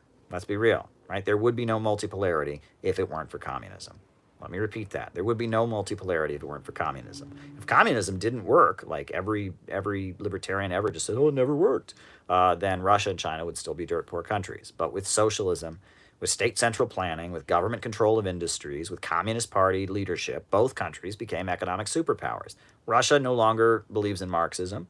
The state very much has a huge amount of control over the economy, but the state no longer espouses Marxism. It's a Russian Orthodox and more nationalist government. But China is very much led by a Marxist government, dialectical materialism, Marxism-Leninism, Marxist-Leninist ideology, Mao Zedong thought, Deng Xiaoping theory, Jiang Zemin three representations, as well as Xi Jinping's thoughts for a moderately prosperous socialist society. Yeah, China is run by Marxists still, and Russia became a superpower with a Marxist government, and now it's very much a state-run economy, but they are more traditional and conservative and nationalist in their view. Western capitalism did not create what's been rising. Multipolarity is a result of communism. Now, I think that the societies that are not part of the Western liberal economic order have been more effective in handling the pandemic. We've seen that with China, we've seen that with Russia, we've seen that with Vietnam, we've seen that with Cuba, we've seen that with Venezuela. And so as a result of that, they're going to come out stronger amid the pandemic, whereas the United States is going to be weakened. We're already seeing cases all over the country. New York City, now we have the least spreading in New York City, but all across the country, in these states, it's spreading. Western liberal societies where everyone's not on the same page, where there's no central vision, right? There's no economic vision for the rebirth of the country. The population is not being mobilized, all right? Everyone's doing your own thing. You're on your own. yeah, that's not going to get us out of the mess. Western liberalism is in crisis, and I think as a result of that, countries that are not part of that Western liberal system are going to come out stronger, from this pandemic. That's just a reality of the situation. But that's not caused by it. It's not the pandemic's not the cause. It just kind of enhances what's already there. Let me put it that way. Okay. So someone named Ben Riley asked me if I would debate Vosh again. The answer is no. I would not debate Vosh again.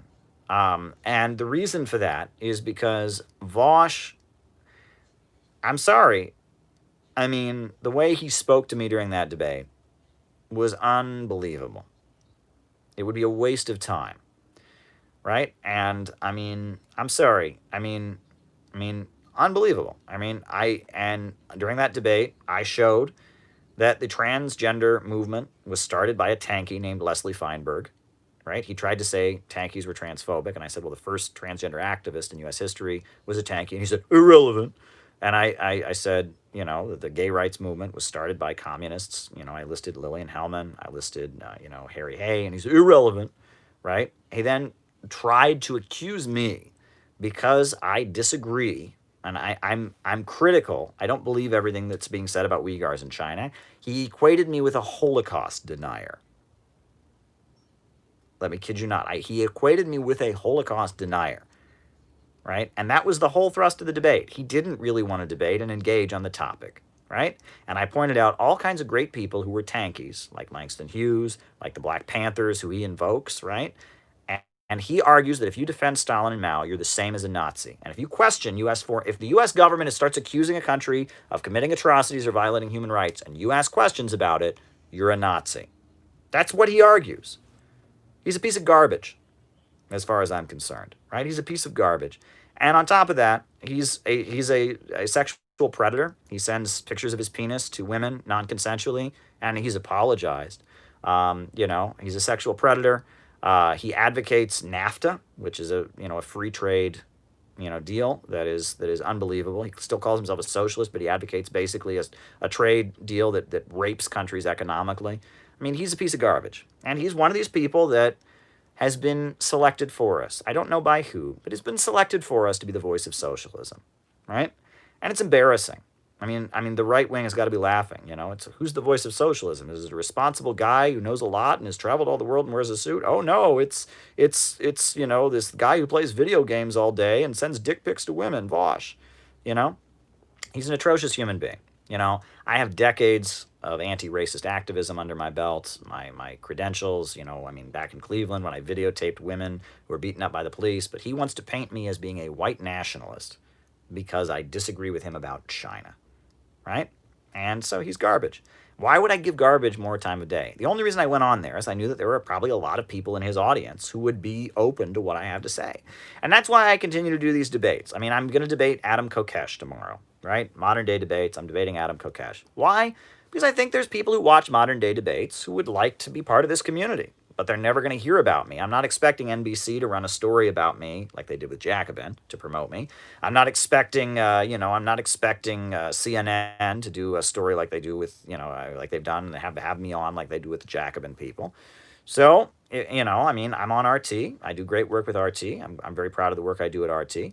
And, if someone wants to debate me, if somebody like Kokesh or Stéphane Molyneux or one of these people wants to debate me, I will do it. There are some exceptions. I've gotten a couple debates that are not worth doing. Every so often I get like an really, really, really, really obscure ideology wants to debate me. And I don't do that, right? So a distributist wanted to debate me. I kid you not. An advocate of the Roman Catholic anti-capitalism of the 1920s. A distributist wanted to debate me. I'm not going to debate a distributist. Right? It's like that would just be advertising for distributism, right? I think there was a guy who's like a Russian Orthodox guy who pushes pedophile conspiracy theories and is really anti-communist. He wanted to debate me. I'm not going to do that. But so I'll turn some of them down. Hey Caleb, which is the best book to explain socialism? Best book to explain capitalism. All right, writing it down as always, folks. But yeah, for the most part, I'll debate anybody. and I feel like that's necessary to build this community. I'm looking forward to the conversation with Kokesh tomorrow. I mean, I'm going to view it as a conversation. Kokesh, I've had a conversation with him before. I was on Sean Stone's podcast, with him, and I'm looking forward to it. And I'll debate most people, but it depends. But yeah, why do I keep doing this? People are like, I'm getting tired of all these libertarian debates, Caleb. Well, it's necessary. I want to spread the word. I mean, it's like, I want to spread the message here. What we do here is really special, folks, and you know it and I know it, right? I mean, what we do every week, twice a week, 3 times a week now is great stuff. This is great, great stuff that we do here. But we got to let people know about it. We got to spread the word. This community's got to get bigger. We got to expand. We're going to launch the Center for Political Innovation. We were going to have our kickoff conference, but it's still in the works. You can check out the Center for Political Innovation, cpi-usa.org. That's the think tank I'm building. That's actually a super chat on here, so I'll get to that. But yeah, that's why I debated Vosh, as I knew that his audience would be interested. And I bet there's people watching right now. There are people probably watching right now that heard about me through Vosh, and I'm glad. Very, very glad. So, best wishes. By the way, this community is growing. So if you're new to this community, welcome. I'm glad you're here. I hope you catch on to our jokes. I'm not drinking as much unnamed diet beverage as much as I used to, but I still believe we need a government of action to fight for working families. We need a government of action to fight for working families. Good stuff, folks. Okay, I'm going to drink another soda, or not another soda, another orange juice, and then we're going to get to our next super chat question. Do I support Scottish nationalism? All right. Thank you for the super chat. I will give you an answer. Scottish nationalism. Okay.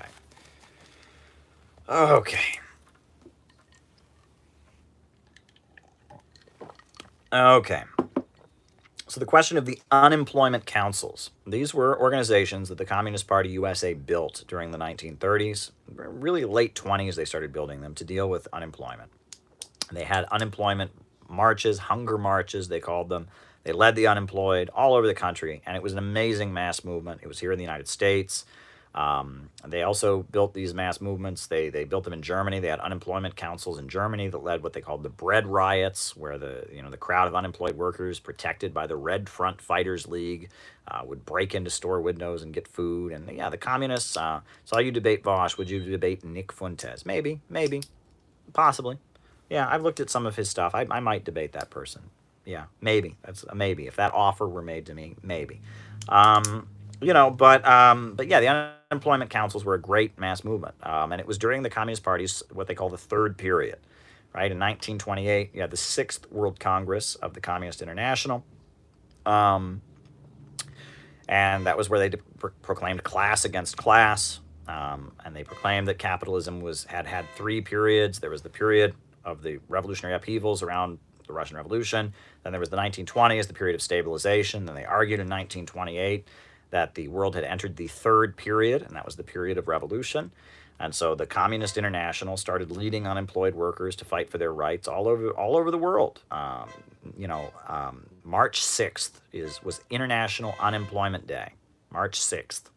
And it was a big demonstration all over the world. You had people demonstrating and protesting, demanding the rights of the unemployed. Yeah, it was great. It was really a powerful mass movement of the people. The unemployment councils.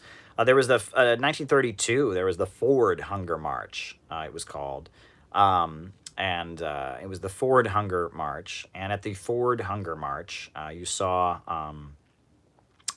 the security guards of Henry Ford open fire on the protesters and kill a lot of them, or kill a couple of them. I think 2, were killed. They opened fire on an unemployed march. So it was a mass movement. There was big demonstrations in New York City. It was a big mass movement, the unemployment councils. It was one of the best organizing efforts that the Communist Party did in this country. And it really got things going. I mean, the labor struggles of the Great Depression, the strike wave of 1934 was really a result of the Communist Party's organizing of the unemployed. It was when the unemployed started fighting at that point, then the workers on the job started fighting. And in the 1930s, I mean, that was a period where we saw really the Communist Party USA have a really important role in U.S. society. Okay, alrighty.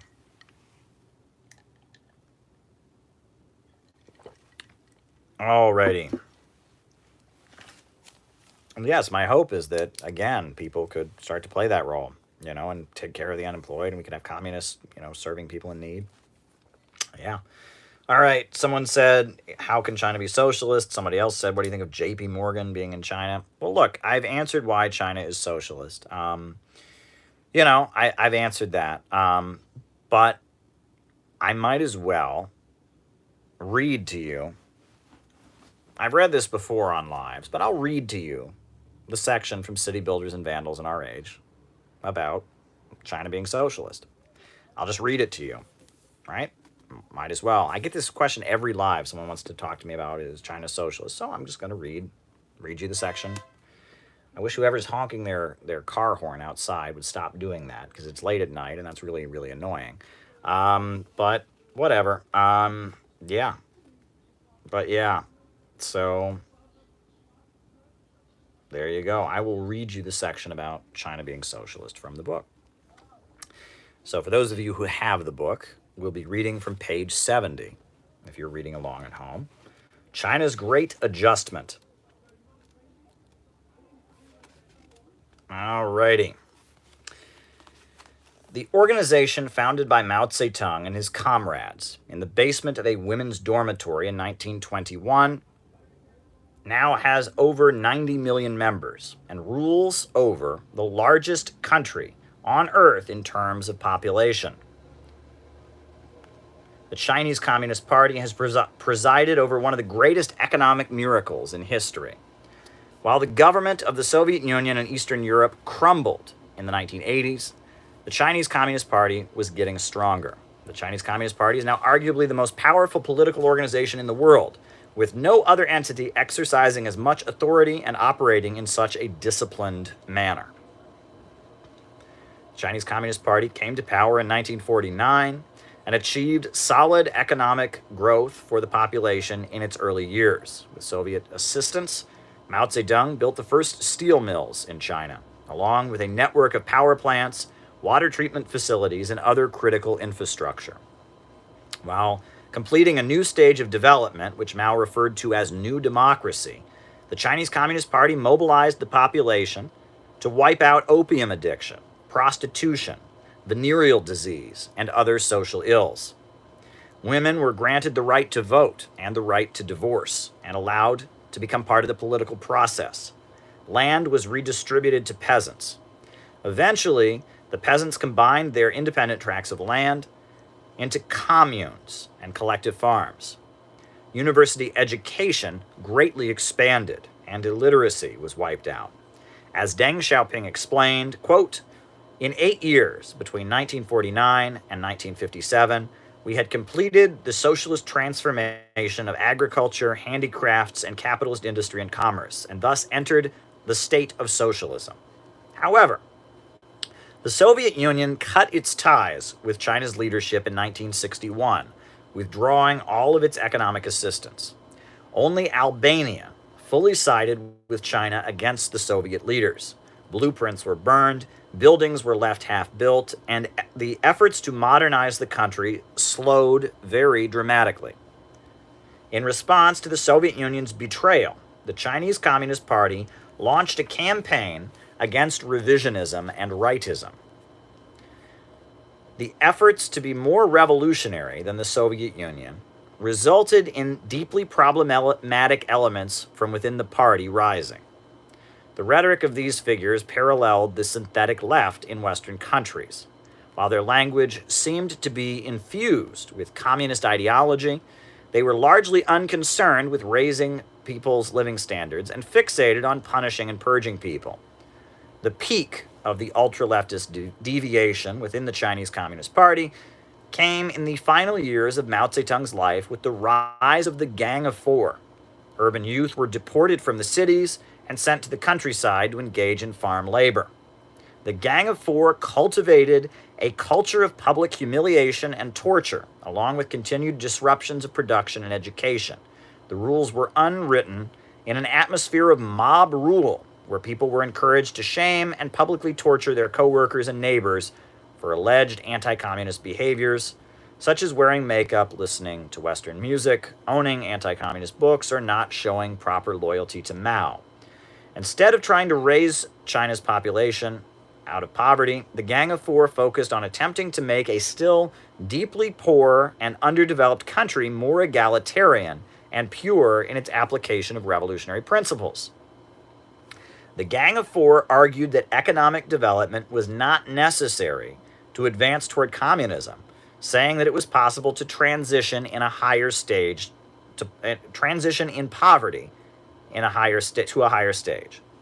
The pivot in China's political and economic model began in 1976, a few months prior to the death of Mao Zedong. It was the funeral of a prominent Communist Party leader named Zhou Enlai that marked the turning point. Zhou Enlai had been alongside Mao on the Long March. Thoughts on the recent allegations put forward by Bolton that charged Xi Jinping with election interference. Oh, God. All right, writing it down. Thank you for the super chat, and I will continue reading because we're talking China now, so. Bolton.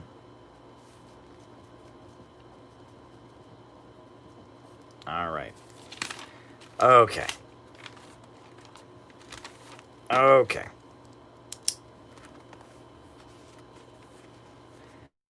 Zhou was viewed as a moderate who occasionally restrained the Gang of Four's extremism, and his funeral became an outpouring of grief from educated young people who were deeply worried about the future of their country and felt stifled by the chaotic political atmosphere.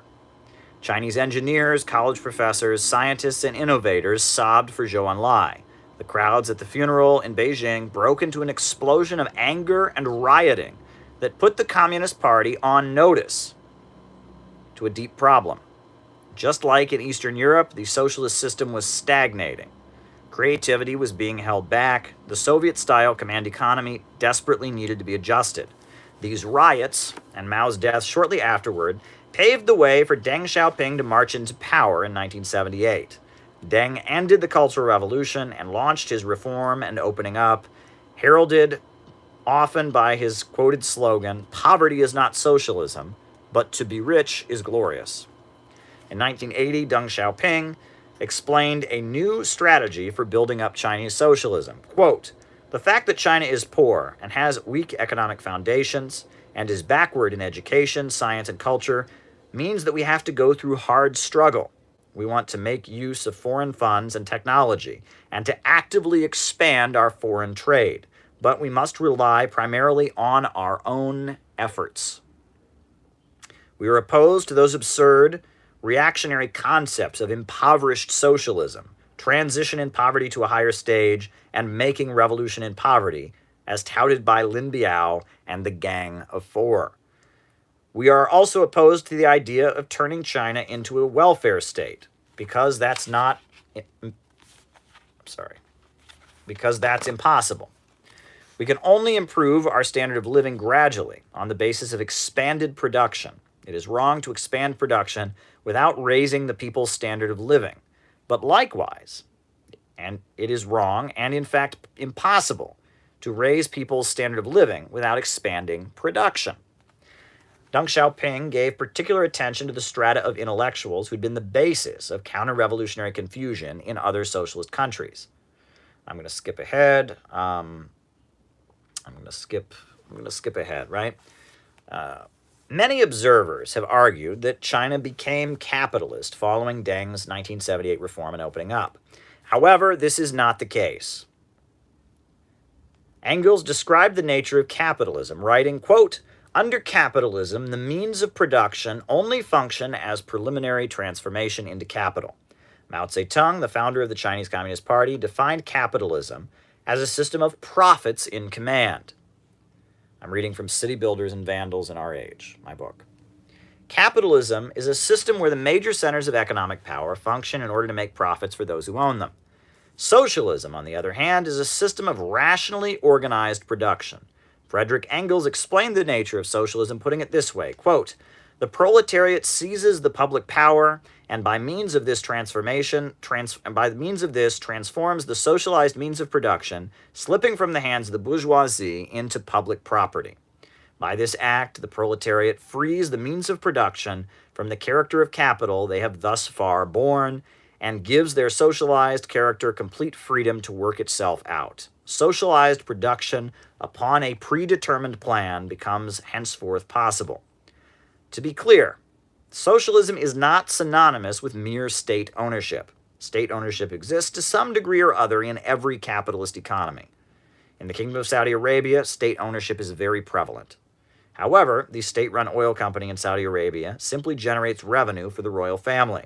The Saudi government simply plays the role of facilitating oil production, carried out in order to make profits for the royal family. In the aftermath of the Second World War, many major industries were nationalized in Britain so they could be rebuilt with public funds. However, the state-owned postal service, railways, power plants, and coal mines of post-war Britain existed simply to facilitate capitalist enterprises and their ability to make profits. The means of production still operated on the basis of preliminary transformation into capital, despite large-scale state involvement. The nature of socialism is defined by socialized production upon a predetermined plan. Under socialism, rational planning allows production to take place according to the interests of society overall. Right? Despite market reforms, the Chinese economy remains state-controlled. The party continues to lay out 5-year economic plans. Major industries remain under public control. The government controls the banking sector and dictates the lending of money. Private companies receive instructions from the government and are not free to produce and operate simply according to the dictates of the market. A great example of the non-capitalist nature of the Chinese economy is the results of the stock market crash on July 8th and 9th of 2015. During these events, the Chinese stock market dropped by roughly 30%. Over 1,400 companies filed for a trading halt. The results of a similar drop in the New York Stock Exchange would be catastrophic. Food would stop being delivered. Society would come to a screeching halt. A 30% drop on the U.S. stock market would most likely result in riots in the streets, as 55% of the U.S. public is directly tied to Wall Street. Nothing even close to this happened in China. China's stock market is not the center of the economy. The bulk of China's economic activity is centered around the government and the apparatus of state-owned banks and industries. The stock market functions simply as a kind of elite gambling casino for millionaires and billionaires, and a mechanism for bringing in foreign capital. Less than 6% of the Chinese population is in any way tied to the stock market. The overwhelming majority of Chinese people and the Chinese economy are fully insulated from market turbulence. In 2015, after the Shanghai stock market crashed on July 8th and 9th, the government swept in. Would American socialist econ utilize markets? Writing it down.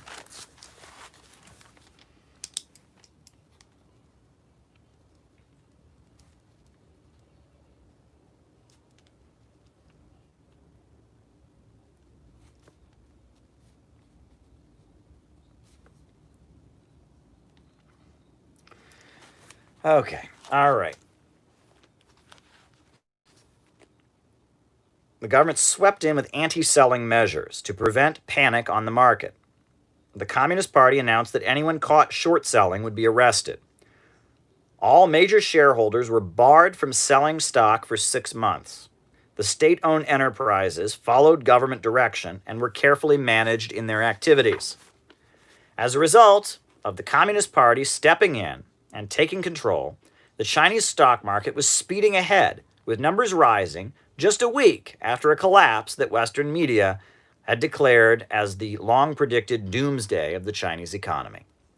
Because the state has control, and the market exists simply to enhance the state's ability to expand the economy, the boom-bust cycle described by Marx in his analysis of capitalism is not a threat to China's growth. In China, profits are not in command. The Communist Party is. Deng wrote, Quote, China used to be described as a heap of loose sand, but when our party came to power and rallied the whole country around it, the disunity resulting from the partition of the country by various forces was brought to an end. So long as the party exercises correct leadership, it can rally not only the whole membership, but the whole nation to accomplish any mighty undertaking. I'm sorry, what was that super chat that just went by? I want to give you an answer. I want to answer all super chats. What just went by there? Someone repeat it. Repeat the super chat. What a night. Repeat the super chat and I will give you an answer. Former socialist nations changed their names back. Is that the super chat? Or is that really the super chat? All right. Nations change names. Okay. Okay. All righty. All right.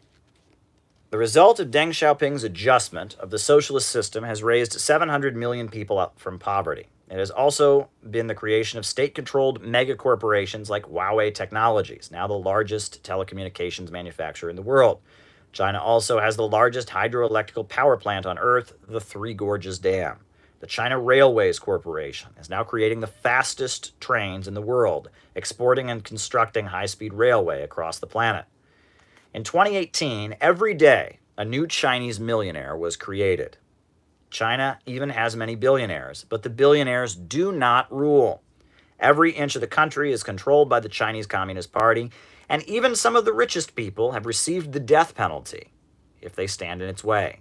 Poverty alleviation, scientific breakthroughs, and technological achievements have defined China in recent decades.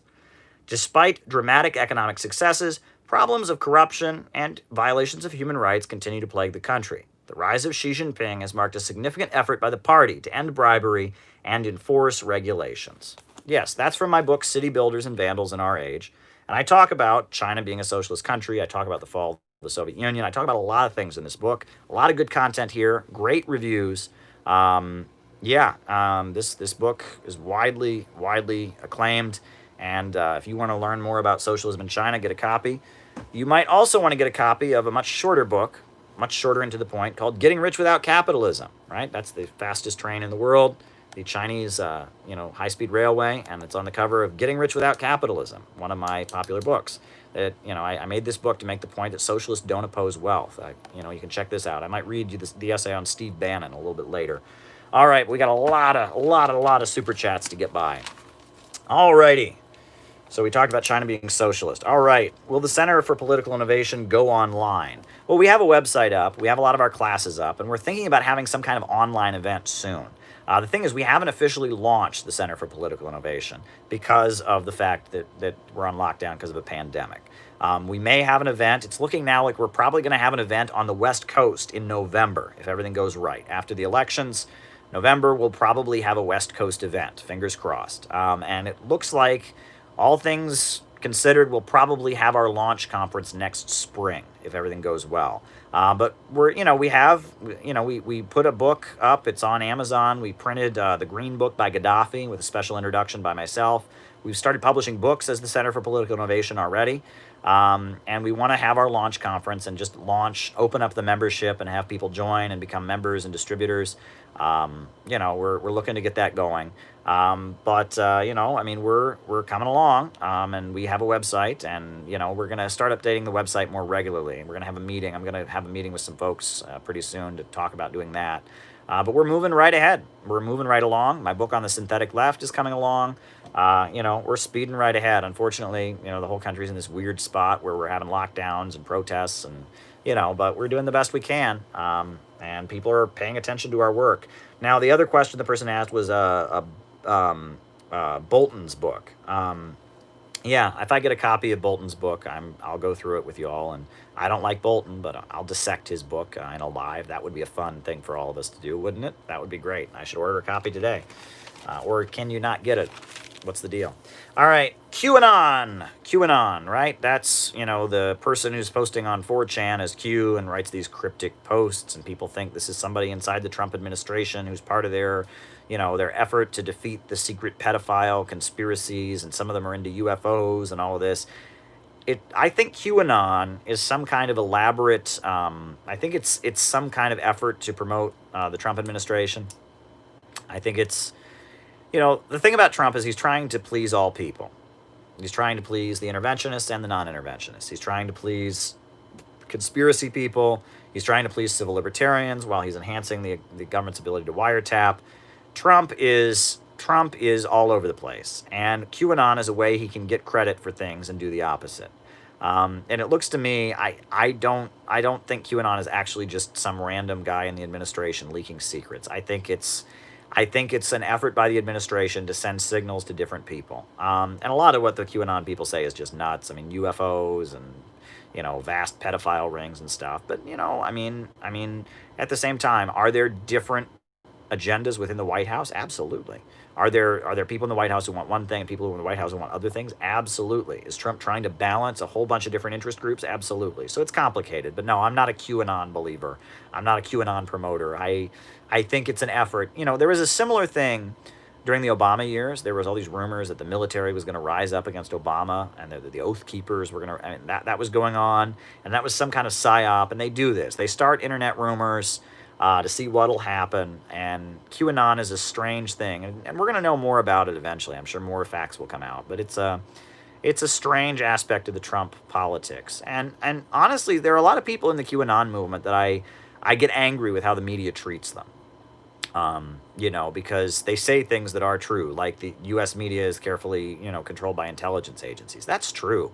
The American intelligence agencies, I mean, Steve, what's his name? Anderson Cooper, right? Admits that the way he ended up on CNN was by working with the CIA. He's admitted that. It was in the Washington Post.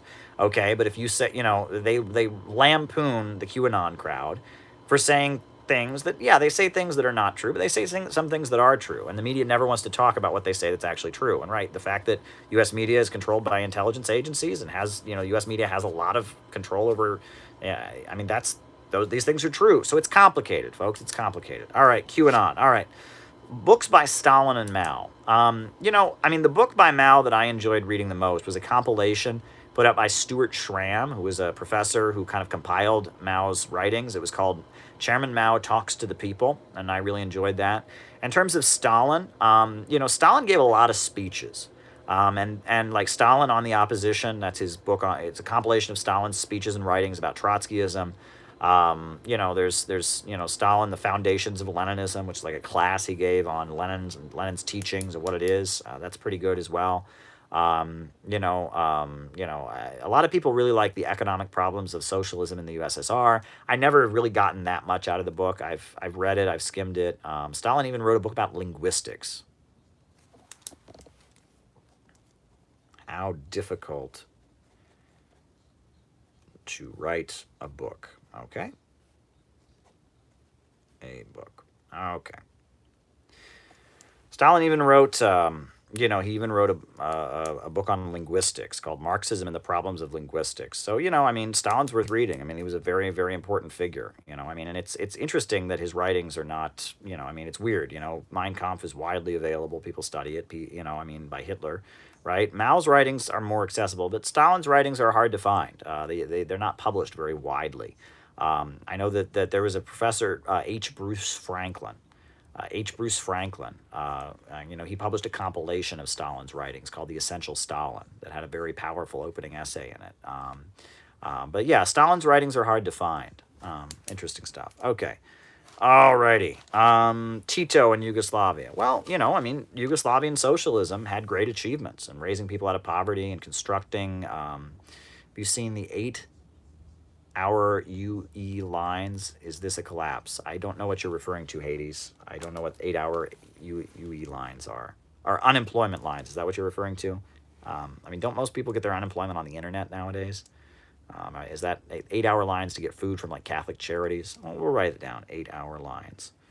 8-hour lines. We'll talk about that later. Thanks, Hades. All right. Yeah, socialist Yugoslavia, I mean, they had a little bit more of a mixed economy. They had factory autonomy. In 1948, Tito broke with the USSR, became anti-Stalin, anti-Soviet, and aligned with the USA during the Korean War, was part of the non-aligned movement. It was a socialist country, but it was against the Eastern Bloc, pro-Western. And they had a little bit more of a mixed economy. So people will say they're capitalist. I wouldn't say they were capitalist. They were, it was a socialist country, but they for whatever reason their leadership broke with the USSR. Um, okay, political groups within Occupy Wall Street and OWS. Well, see, that's interesting.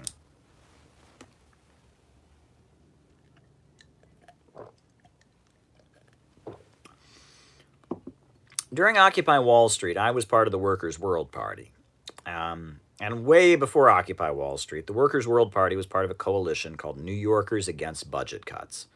And it was Workers' World Party and the International Socialist Organization and Socialist Alternative and a bunch of anarchists and this group called the Organization for a Free Society, which is kind of a weird, like, socialistic group that like was a breakaway from Students for a Democratic Society. Um, Led by a guy named Yotam, who was kind of a popular kind of guru in New York City at that time. And I was part of New Yorkers Against Budget Cuts, and I was part of the Workers' World Party. That's what I was part of. And the first General Assembly of Occupy Wall Street was on August 2nd, and that was the day of the debt ceiling crisis in the United States. That was, like the USA's credit rating went up and all of this. And so on August 2nd, New Yorkers Against Budget Cuts called a rally on Wall Street, and we got a sound permit. We were right next to the Bull. And we set up speakers and a microphone, and we started having a rally. And at that rally, I had a big beard and long hair, and I gave a speech, class against class. I was yelling, class against class. And, and the Workers' World Party was there, and the ISO was there, and, it was whatever. And then the followers of David Graeber showed up, and that's like this anarchist guru professor who was part of the anti-globalization movement, and they showed up and started demanding that the media leave, and we were saying we wanted the media there, and so there was like kind of a fist fight, a little bit of a scuffle between the Workers' World Party people and the David Graeber people. That was like the first General Assembly of Occupy Wall Street. That was on August 2nd. Occupy Wall Street, the occupation didn't start until September 17th, right? So it was quite a bit later, like 2 months later almost. I started going with other Workers' World Party people to the assembly, the General Assembly meetings they would have in the parks. In Tompkins Square Park, they had a General Assembly. Some other parks, they would have these meetings of people to plan Occupy Wall Street. What was interesting was the Lyndon LaRouche movement was there. They were part of it. They were part of the General Assemblies, which was weird because the left kind of hates, the left generally hates the LaRouche people, but they were part of the General Assemblies. But also, David Graeber, also, it was a mixed bag, right? And that there was like one woman from the Tea Party. There was a Tea Party woman who kept showing up at the General Assemblies, and it was kind of weird. So we went to a few of the General Assembly meetings. I went to them, and we argued late into the night, and they had this very complicated procedure where it was like, if you agree, you twinkle. If you don't agree, you do this, you blah. It was like very complicated stuff. And I went to a number of those General Assembly meetings and argued with people, and David Graeber was there, and anarchists were there, and Trotskyites were there, and it was very confusing. So then, September 17th, we decided to go as the Workers' World Party. We went to the occupation. And what was interesting is we got there, and it was way bigger than we expected. But we kind of expected it to be big because it was being advertised in the media. Like there were like, stories about it, like planned occupation of Wall Street, and stuff like that. So it was getting a little more play than protests generally do. When we got there on September 17th, I got there early in the morning, like 10 in the morning, and around the Bull. I remember the Bull. The Bull down on, it's like Bowling Green Plaza on Wall Street. And I remember there was like hundreds of people there. And I talked to them, and they were students from Oberlin College in Ohio. And they had been bussed in. From Oberlin College. And they had signs that were kind of Rachel Maddow-y, like, cancel student debt, and where's my future, where's my bailout. It was smaller, and it was like college kids from Oberlin, Ohio. Oberlin College in Ohio, which, it's a college that was actually started by my ancestor, weirdly. I'm descended from Charles G. Finney, and who was the founder of Oberlin College. So in a weird way, I'm like connected to Oberlin College. I didn't go there, and I had nothing to do with them being there at the protest, but I'm like connected to it in this weird way. So that was kind of weird for me. And the Lyndon LaRouche choir was singing. The followers of Lyndon LaRouche were singing. And there were some anarchist banners, and I showed up, and I was with the Workers' World Party, and we had a big sign that said, "Capitalism doesn't work, a job is a right, Workers' World Party," and we were leafleting for our conference, which was like the next weekend. So, that was there, and so then I left. I had an appointment. I had to go meet with somebody later in the day, and then I came back like around 3 or 4 in the afternoon, and at that point, the crowd had already moved to Zuccotti Park. They'd moved up from Bowling Green Plaza where the Bull is, and they had moved to Zuccotti Park. And in Zuccotti Park, there were a lot more people at that point. I guess, 10 in the morning's early on a Saturday, I guess, if you're a young unemployed person or something. But, in Zuccotti Park, there were a lot more people, and they were like starting to set up tents and stuff, and the police were telling them not to do it. And I remember that I saw the Democratic Socialists of America, DSA, were like circling the park, and they had like a banner that said Democratic Socialists of America, and they had like masks over their face, and they were like circling the park. And someone said to me, I remember they said to me, "Isn't it weird that like DSA is like looks like the anarchist black bloc?" I said, "Yeah, that was pretty weird." It was the first time I'd ever seen a DSA banner. Usually DSA, I'd been protesting since the Iraq War days, and you never saw DSA with a banner like in their own name. DSA was always kind of like they didn't do stuff like that. So I thought that was weird. Yeah, I mean, Occupy Wall Street, you're asking what political groups were there. I mean, all the commie groups were there, but they didn't run it, and they didn't like it. And then a lot of them got very mad about the fact they didn't run it. There were a lot of like liberal NGO kind of people who couldn't really tell you who they worked for, but they were clearly getting paid to be there. And they would conveniently get all the MSNBC interviews and stuff, and that was interesting, right? And like MoveOn.org, the George Soros group, would show up and just bring like boxes and boxes of like, Rachel Maddow books and just leave stacks of them there. What else do I remember about Occupy Wall Street? I mean, I remember that there was, what other groups were there? I mean, and there was some weird, the Ron Paul people had a big presence there, right? That gets downplayed because they're libertarian, the voluntarists, they called themselves, and the anarcho-capitalists, they had a big sign that said like revolution generation, debt is slavery, and they were talking about the Federal Reserve. They had a big section of Occupy Wall Street was those kind of people. And there was a lot of weird kind of like hippie folks that were not political. I would say about half the people in the Occupy Wall Street Park were not political. They were just kind of people who heard that Occupy Wall Street was the kind of place to hang out. There was a lot of drum circles, a lot of meditation going on. And that there were a lot of, young people that rode railroads around, young people that were kind of homeless, who just kind of were looking for a place to hang out. I remember the biggest day, right? Like 3 days after Occupy Wall Street started, there were rumors that Radiohead was going to give a free concert at Occupy Wall Street. And they didn't. Radiohead didn't show up. But because it was all over social media, it was all over social media, like Twitter, Facebook, everywhere. Radiohead, free concert, Wall Street, 2 o'clock or whatever. Thousands of people came to Wall Street because they thought Radiohead was going to play. I remember that. And it was all over social media that Radiohead was going to play.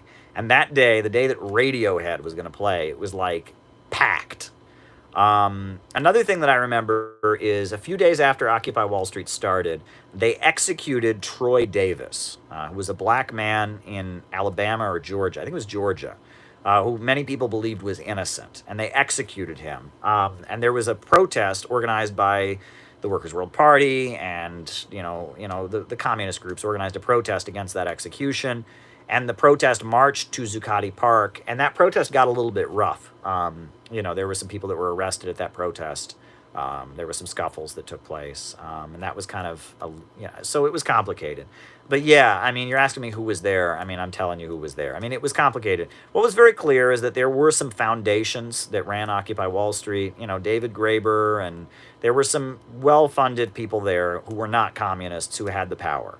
And those folks, those folks didn't really like the communists. And actually, it's funny, David Graeber wrote a book called Project Democracy, in which he describes the first, that day. I was there, August 2nd, 2011, the opening day, and he describes it the opposite way. He says the communists took over his rally. Well, I saw the opposite, but whatever.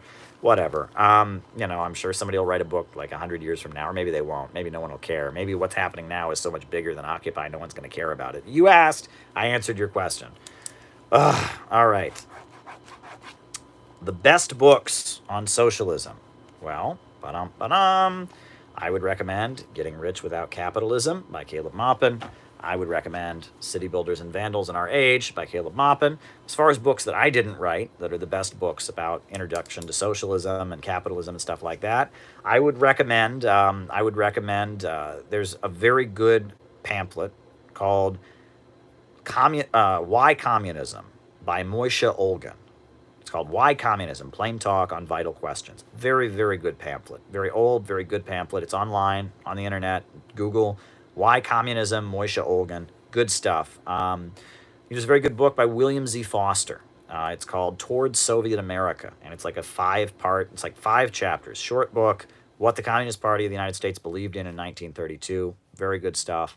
I'm all about introductory literature like that. And that's one thing I'm all about. Every time I write, I try to write in a way that like everyone I know could understand it. Like I always assume my audience knows nothing, right? And you must assume your audience knows nothing, right? So much communist stuff is it's almost written in code. I feel like I spent years trying to decode Marx, decode Lenin. That's not good. We shouldn't be doing that. We need plain, what they call popular literature.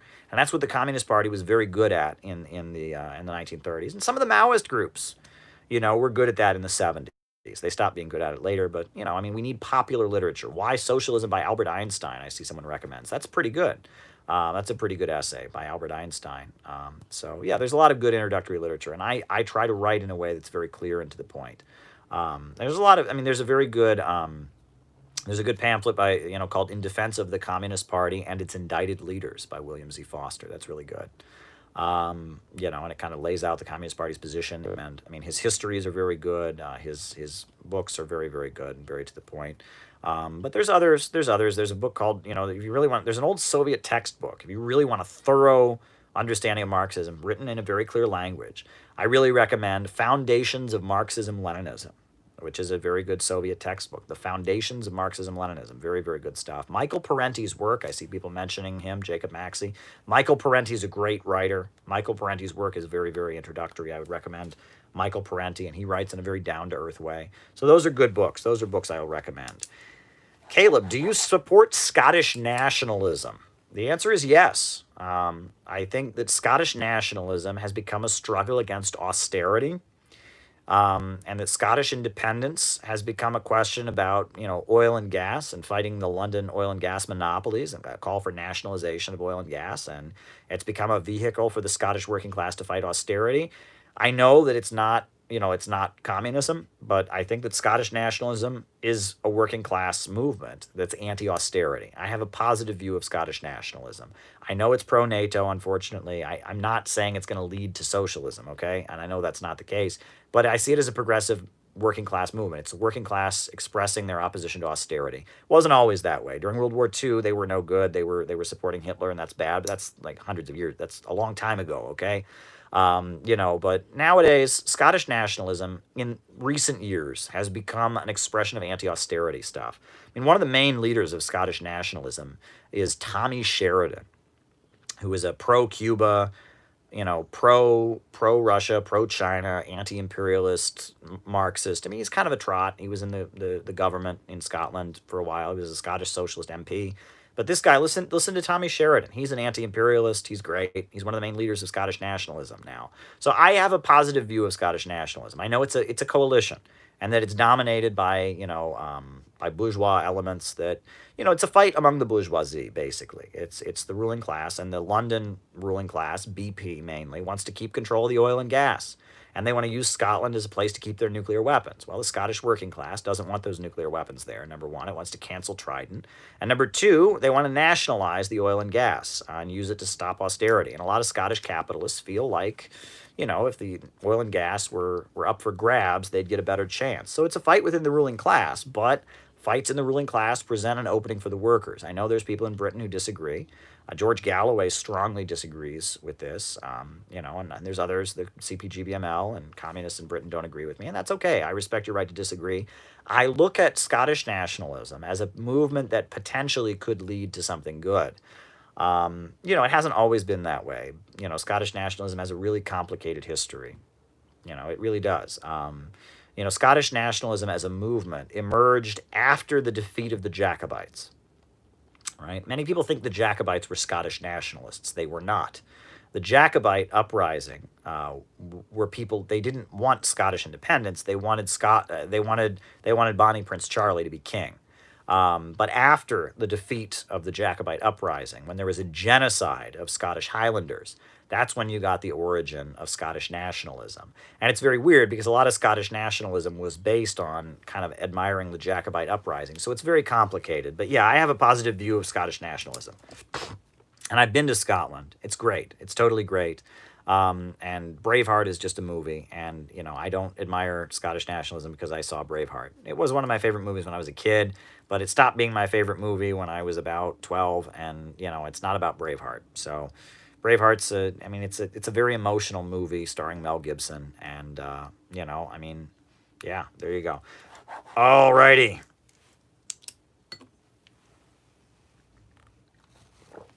Bolton accuses President Xi of meddling in the U.S. elections. Well, here's what I don't get. Answer me this. Right? Well, I'm not going to say that. Let me just put it this way. The USA meddles in elections all over the world, first of all. Second of all, I really doubt that Trump winning or losing this upcoming election will be because of China or because of Russia or because of Venezuela, or because of Iran, or because of whatever country we're supposed to hate this week, okay? Why doesn't anyone ever talk about Israeli meddling in the U.S. elections? Why doesn't anyone ever talk about Saudi meddling in the U.S. elections? Why doesn't anyone ever talk about, all the countries that have a role in U.S. politics? This whole oh my God, foreign meddling. I mean, it's McCarthyism. It's the stupidest thing. It's like some Facebook ads convinced people to vote for Trump, so therefore Russia rigged our election for Trump. And now I don't even know what they're alleging. I mean, are they saying China bought some Facebook ads? Because that whole court case, you have to remember that court case against the Internet Research Agency or whatever in Russia was dropped. They dropped the charges. So not only were the people on trial, like people in Russia who were never going to be extradited to the United States, and on top of that, the Internet Research Agency, the charges have all been dropped. The whole Russiagate story fell apart. So what's this now? Chinagate, right? And then here's the thing. Was China trying to defeat Trump or trying to support Trump? China doesn't like Trump because of the trade war. So is China working against Trump? Is it going to be Trump loses and blames China for it? But John Bolton doesn't like Trump. So is John Bolton is it Trump wins and is China meddling for Trump? This is just stupid. It's just stupid. I mean, I saw a clip of Rachel Maddow one time. A clip of her, and she said, imagine if the United States had meddled in a Russian election. And it's like the USA has meddled in Russian elections all the time.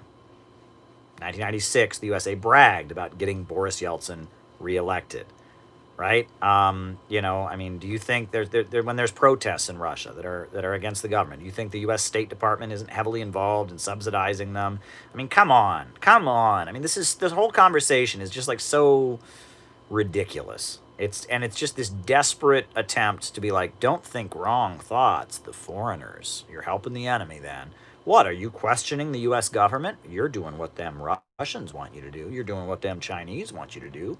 If you want to support the government, you just got to blindly believe everything. It is so obviously this Orwellian thing, right? It's like, don't think these thoughts because somebody in Russia might want that. Don't question what the government's saying, because that might benefit these bad people on the other side of the world.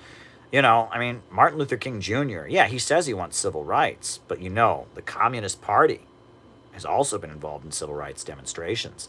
And the communists, the Soviet Union talks about civil rights. So you really ought to stay away from those civil rights demonstrations, because you're helping the Soviet Union if you march for civil rights. And, I understand you're against the Vietnam War, but you know who else is against the Vietnam War? The Soviet Union and Khrushchev, and even Mao is against the Vietnam War. So you better not march against that Vietnam War, because you'll be helping Mao and Khrushchev and the Soviet Union and Ho Chi Minh. Don't think bad thoughts, because you're helping the enemy. Obey, obey, obey. And if you're stupid enough to fall for that, I pity you. I don't understand how anybody can look at these stories. The New York Times runs one of these pieces like clockwork. Like every couple of weeks they run one of these pieces, and it's some political opinion. And it's like, Russia supports this view, so therefore you shouldn't think it. Well, do you think the left will come out of this crisis stronger? Writing it down. Left come out stronger. Folks, I will think whatever I want, and I'm not worried about whether Russia thought it or not. If Russia thinks that it's good, I might think it. If Russia thinks that it's bad, I might not think it. But I don't like, and you should be morally disturbed by the fact that your government and your media is over the top telling you what you should and should not be thinking based on what Russia allegedly is supporting or what China allegedly is supporting. If you can't see that this is Orwellian totalitarianism, good luck. Okay. Will socialism in the United States include a market sector? Absolutely. Absolutely. I cannot imagine a United States where the hotels are run by the government, where the restaurants are run by the government. I think the United States, we're going to have a lot of worker cooperatives in socialism. I think there's going to be a lot of businesses that are private, but that are worker cooperatives where every worker has a share. But yeah, we're going to need a market sector here. Absolutely. I mean, the government can't make toys for children. The government, we need a market sector to some degree. Major industries need to be nationalized. Oil and natural resources, banking. The economy should be controlled by the state, but then you have to let people flourish outside of it. The state should be letting the private sector flourish by laying and controlling the economic foundations. Why do socialist nations change their names back? Well, yeah, at the fall of the Soviet Union, there was a lot of statues being ripped down. They changed a lot of names. That was what they did. Czechoslovakia went back to it was the Czech Republic and Slovakia. Russia became Russia instead of the Russian Soviet Republic. Yeah, they changed names. When governments change, things change. Did you see Susan Wright's Blitzer blame Russia for the riots? Yes, I did. We can talk about that.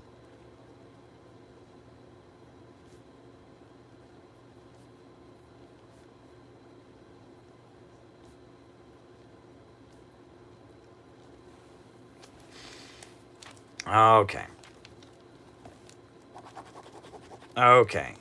How difficult is it to write a book? Well, it depends on what book you're writing about.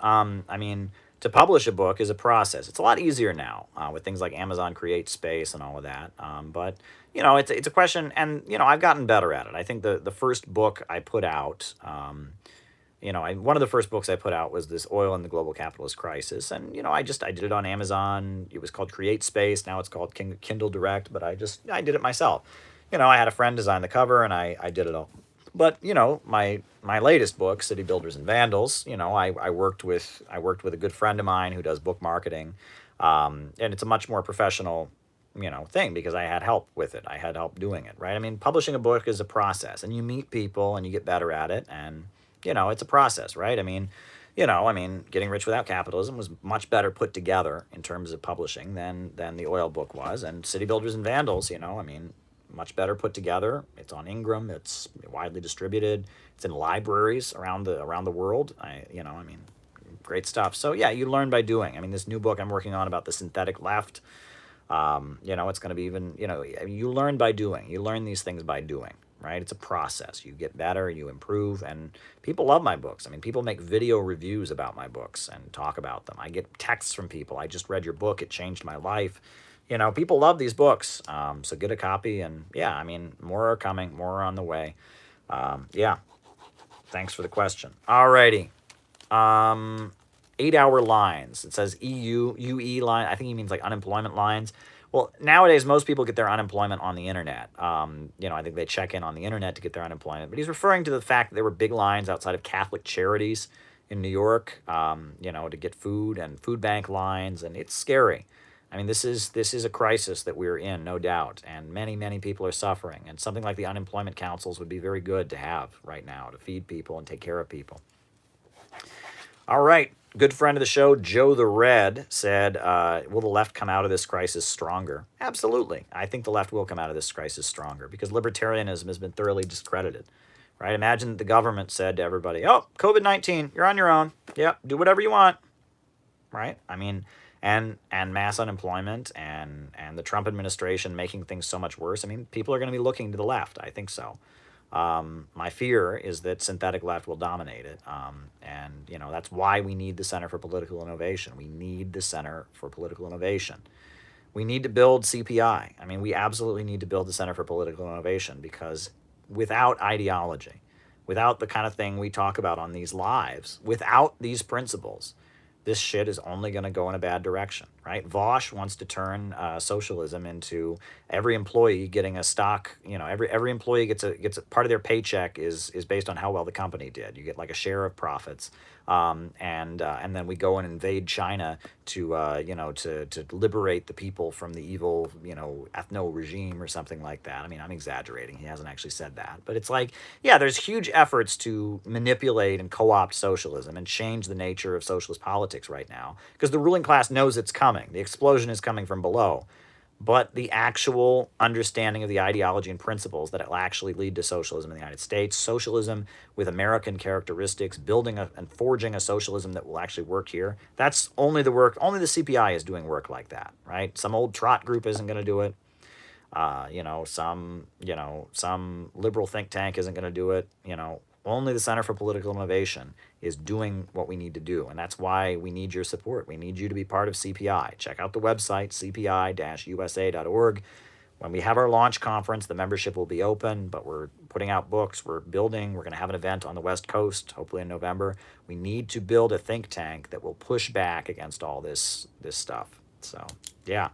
Yeah, I think the left will come out stronger, but will it be the left that can actually get things done? All right, and the last super chat I got was blaming Russia for the riots. Susan Rice.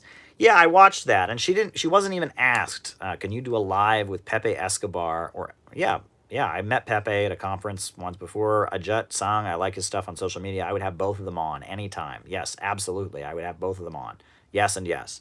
But as far as blaming Russia for the riots, Susan Rice, yeah, I saw that clip, and that was ridiculous. And she didn't even give any evidence that Russia, you know, had been involved in starting these riots. She didn't even give any evidence to back up her claim. She just said, well, it's the kind of thing they do. You know, it's the kind of thing they do. I mean, it's just, come on. You know, and it's just, yeah, you know, I mean, and it's like, you know, these protests have been widely, I mean, people supporting them go on CNN all the time. And CNN has been very sympathetic to these protests. So does that make CNN part of Russia? Like, this is ridiculous. It's how are people in Russia making people in the United States go out and protest? I mean, this is just, it's the stupidest thing ever. And it's McCarthyism. And it's, again, you know, I mean, I think U.S. media has done a lot more to promote those protests than ever. And you know, so yeah, I just, that's ridiculous. Blaming Russia for the riots. I mean, come on. I think the police officers who killed George Floyd are probably the most responsible for the situation right now. Just saying. Okay. Anything else people want me to talk about? Anything else, folks? Anything else that is on people's minds today? Anything else before we wrap this up?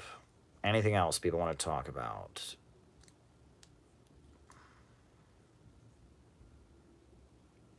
I'm drinking some more of my orange juice.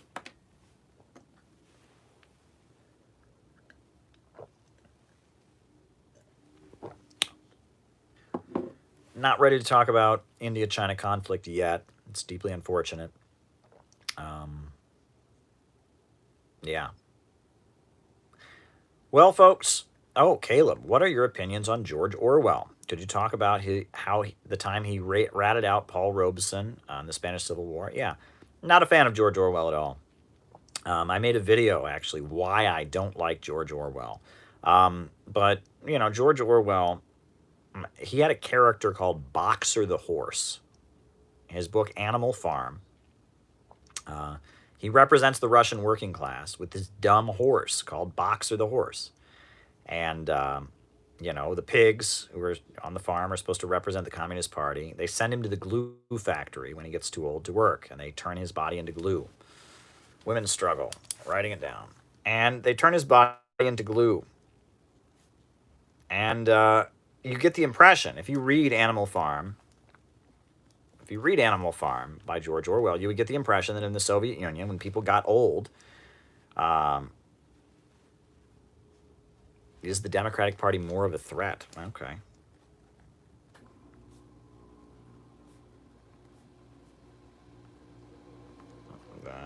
Reps. So, as far as they basically, you get the impression that in the Soviet Union they exterminated all the old people. They didn't do that. In fact, they had a very comfortable retirement for elderly people in the Soviet Union.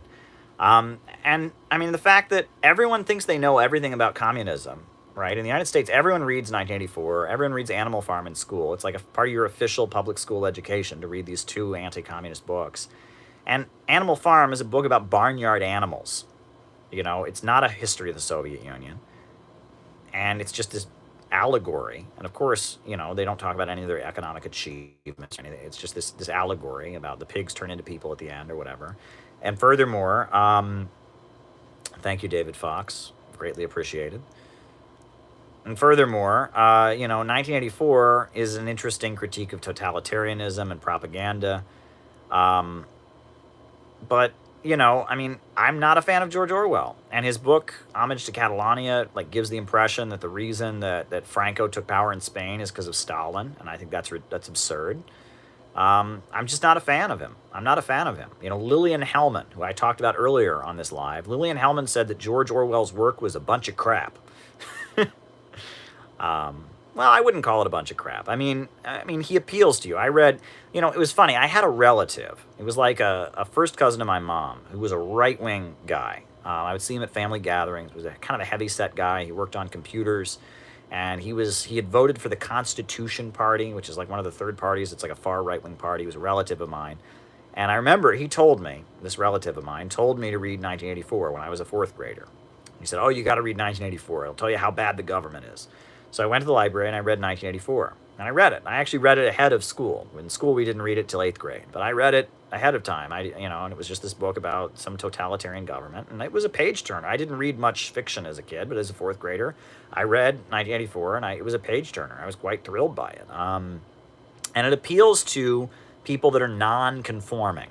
If you're a non-conforming person, you like 1984 because it appeals to you. And it's effective anti-communist propaganda. It's effective because it would appeal to the kind of person who would become a communist, a nonconformist. And I remember at my school, all the right-wing kids hated the book 1984. They would always get mad. It's so weird. It's so weird. They didn't like it because it was more directed at the kind of person who might become a communist. It wasn't directed at normal liberal or normal, conforming people. It was directed at more free-thinking people who feel like they don't fit in with society, and you're supposed to read that and get mad at conformity and hate communism.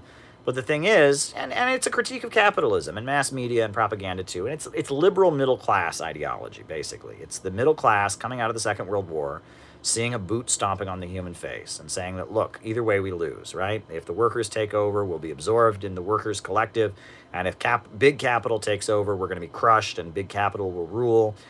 The Cold War leaves the middle class behind. That's basically the message of the book. The Cold War leaves the middle class behind. And, I'm not a big fan of George Orwell's work at all. And in my new book, I talk a lot about him, and I dissect a lot of his stuff. And who started publishing George Orwell's essays? Partisan Review.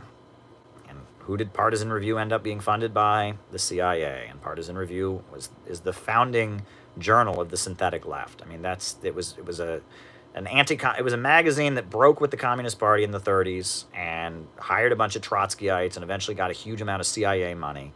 And they created the synthetic left, and Susan Sontag and Mary McCarthy and Hannah Arendt, and a huge part of synthetic leftism is equating the Soviet Union with Nazi Germany. It's a big part of the synthetic left. So that's where Orwell got his start. I mean, he got popular at at Partisan Review, and at the time he died, you were asked in your super chat. I'll address this. Yeah, at the time he died, he provided a list to the government in the United Kingdom of people he thought were Communist Party supporters, were Soviet sympathizers. So he was not a good guy. I'm not a fan of George Orwell at all. Okie dokie. Now, Maddie McAllister asked about women's struggle. Yeah, I mean, the reason that women in China didn't have bound feet was because of the Chinese Communist Party. Communists around the world have done a lot to wage the struggle for women's liberation. The women's right to vote, right? It was communists that were very key in it. The suffragists, right? Susan B. Anthony very famously said to Eugene Debs, "If you give us suffrage, we will give you socialism." Very famous, right? I talked about Lillian Hellman, and she was very much a feminist and a writer. Anna Louise Strong, a very, very important leader. Emma Goldman she was more of an anarchist, but she was an important leader of the women's liberation movement. She was a radical who was deported from the country for being anti-capitalist and stuff. And yeah, the women's liberation movement and communism were synonymous for a long time. In fact, Margaret Sanger, who's the woman who did the most to get birth control legalized in the United States, started out as a communist and then got bought off by the Rockefellers and became a Malthusian. But she started out as a communist, as a Marxist in New York City, because anyone associated with women's rights and all of that eventually, became a Marxist. And it's very interesting because there's a woman in the United Kingdom. It's the woman who set up the women's shelters in the United Kingdom, the first battered women's shelters in the United Kingdom. Her name is Erin Pizzey. And she gave an interview in which she said that, the women's movement started out being an anti-capitalist movement, right? And she says this, Erin Pizzey. But then feminists in the United States changed it to be a movement against patriarchy and to be against men. And Erin Pizzey, this was a woman who, if any woman has the right to say that, no one's got better feminist credentials than Erin Pizzey, the woman who started women's shelters in the UK. Right, battered women's shelters, a main domestic violence activist. Erin Pizzey says, that feminism started out as an anti-capitalist movement, and it was co-opted. Right, and who was the main voice of feminism in the United States during the 1970s? Who was the feminist? Who founded Ms. Magazine? Gloria Steinem. Gloria Steinem. And who is Gloria Steinem? A CIA agent. And she admits that. In her autobiography, she brags. She worked for the CIA. Long before she was a big feminist, she was a CIA operative. It's on her Wikipedia page even. It sounds like a conspiracy. Google Gloria Steinem, CIA. Gloria Steinem, who became the voice of feminism in the United States in the 70s, was a CIA operative. And many people thought she was dating Henry Kissinger. She wasn't actually dating Henry Kissinger, apparently, but she had a boyfriend who was the head of the Justice Department. Was like a high-ranking leader in the U.S. Department of Justice. Gloria Steinem was a complete creation, but she was created to push back to make sure that the women's movement wasn't a revolutionary anti-capitalist movement. She's DSA, she's kind of a social democrat or whatever, but there was a reason that she was appointed to lead feminism in the United States. It was to make sure that feminism didn't become a revolutionary movement, right? It's pretty wild, but yeah, feminism until the 1970s in the United States was always associated with Marxism. Marxism would empower women, right? That was always the case. It was in the 70s.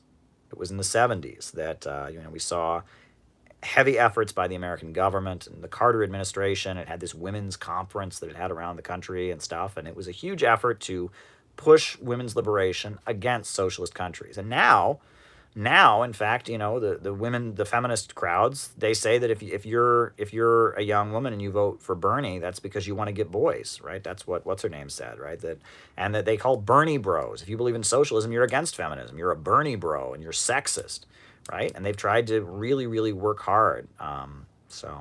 Yeah, I hope that answers your question about the women's struggle and all of that. And I'm talking about this in the new book as well. All right. Are Democrats more of a threat than Republicans? I don't know.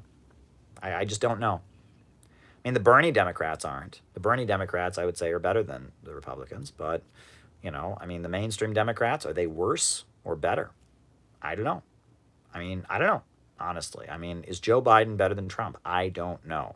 I don't endorse any candidate, but I don't know. I'm just giving you an honest answer. I don't know. I think it's not lesser of two evils. It's different of two evils, right? Joe Biden has different priorities than Trump, right? Joe Biden wants to censor the internet. Trump wants to keep the internet open because he thinks Twitter and all of them are out to get him. Joe Biden probably wants to negotiate with Iran. Trump wants to escalate confrontation with Iran. Joe Biden probably wants to negotiate with Venezuela. Trump wants to escalate with Venezuela. However, Joe Biden probably wants to escalate with Russia like crazy, whereas Trump, seems a little more open to negotiating with Russia. Joe Biden probably wants to escalate more with North Korea, whereas, Trump had tried, to have, to open relations with North Korea and be friendlier. And so, it's different evil. There are different factions in the ruling class. I made a video you can watch, Who's Behind Joe Biden, where I talk about these divisions within the U.S. ruling class. There are different factions now competing for power. There are different factions within the ruling class who want different things. There's the ultra-rich, the managerial bourgeoisie, Silicon Valley and Wall Street. And then there's a lot of lower-level capitalists like Betsy DeVos. They're millionaires, they're billionaires, they're not part of the club. They feel locked out, right? Hobby Lobby. The Koch brothers. Who else? The fracking companies, military manufacturers. A lot of companies involved in military manufacturing who feel like that managerial ultra rich wants to restrain them and control their profits. There's divisions within the ruling class. There are different international priorities. Trump likes to pander to the Miami crowd. Trump likes to pander to the Iranian exile community. Trump likes to pander to Netanyahu. Whereas it seems like Biden, Kamala Harris are more in with the with the Israeli Labor Party and some of the more moderate elements in Israel, right? Trump's close to Likud. There are divisions, and we shouldn't be thinking about is one better than the other. We should be understanding who they are, why they do what they do, and talking about socialism. That's what we should be doing. The conversation shouldn't be about who's better, Biden or Trump. The conversation should be, how do we get from here to socialism? That's what the conversation should be about. I'm just telling you that. Electing Biden will not get us closer to socialism. Electing Trump will not get us closer to socialism, right? I'm just telling you. Trump is bad in some ways. There are some things that might be more favorable to socialism about him. Biden is bad in some ways, and there are some things about him that might be more favorable to socialism. The main thing is to understand why. What faction do they represent? What does that faction want? Right? That's the conversation we need to have. I'm just telling you, the conversation needs to be about socialism and the way out of this madness. It doesn't need to be a conversation about which faction in the ruling class is better than the other, right? It may get to the point that some kind of strategic alliance is formed or something like in the 30s with Roosevelt, but we ain't at that point. I mean, the real Marxist left in the USA is very, very weak, right? And there's a huge interest in socialism now. DSA has kind of been revived to be the mass socialist group, and real anti-imperialist Marxist, elements need to have a representative, need to be represented within that milieu. Mark Charles is an independent representative. Whoa. I want to read it again. Shaniqua asked her question. Mark Charles is an independent representative. Someone repeat the super chat. I want to give the answer. Mark Charles is an independent representative. Show me the rest of the text. An independent presidential candidate. Would you be willing to interview him? Sure. Yeah, I've never heard of Mark Charles, but I'll Google him. I interviewed Howie Hawkins, so why wouldn't I interview this guy? Yeah, I'd interview an independent presidential candidate. Why not? Right? I'm always willing to interview in different candidates. So I have reached out to Socialist Action, and Jeff Mackler. And I may be able to interview him at some point. I don't know. I've reached out to his campaign, and they seem open to it, but then I don't hear back from them. So, but I interviewed Howie Hawkins. That was great. And I will interview different socialist presidential candidates, different independent candidates. How are discussions about socialism in the U.S. fostered? Well, that's a pretty broad question. I'm doing it right now with this live. You could do it now with your social media. I wrote a book. That's an attempt to foster a conversation. I'm setting up a think tank, the Center for Political Innovation, cpi-usa.org. There's many ways to foster conversation, but it's an urgent thing to do. We absolutely, positively need to foster conversation about socialism. No question about it. It's the only way we're going to get out of this madness, is if we start to embrace the ideology that did this, to look at successful socialist countries and figure out how we can develop a socialism that will work in the United States at this time. That's what we absolutely, positively must do. And I hope that my think tank is an effort to get it done. So on that note, folks, I think we're going to wrap it up. We're going to cut it off here. So we need a government of action to fight for working families. I want that slogan everywhere. We need a government of action to fight for working families. We need a government of action to fight for working families. We need a government of action to fight for working families. We need a government of action to fight for working families. We absolutely need a government of action to fight for working families. Get that slogan everywhere. Everywhere. We need a government of action.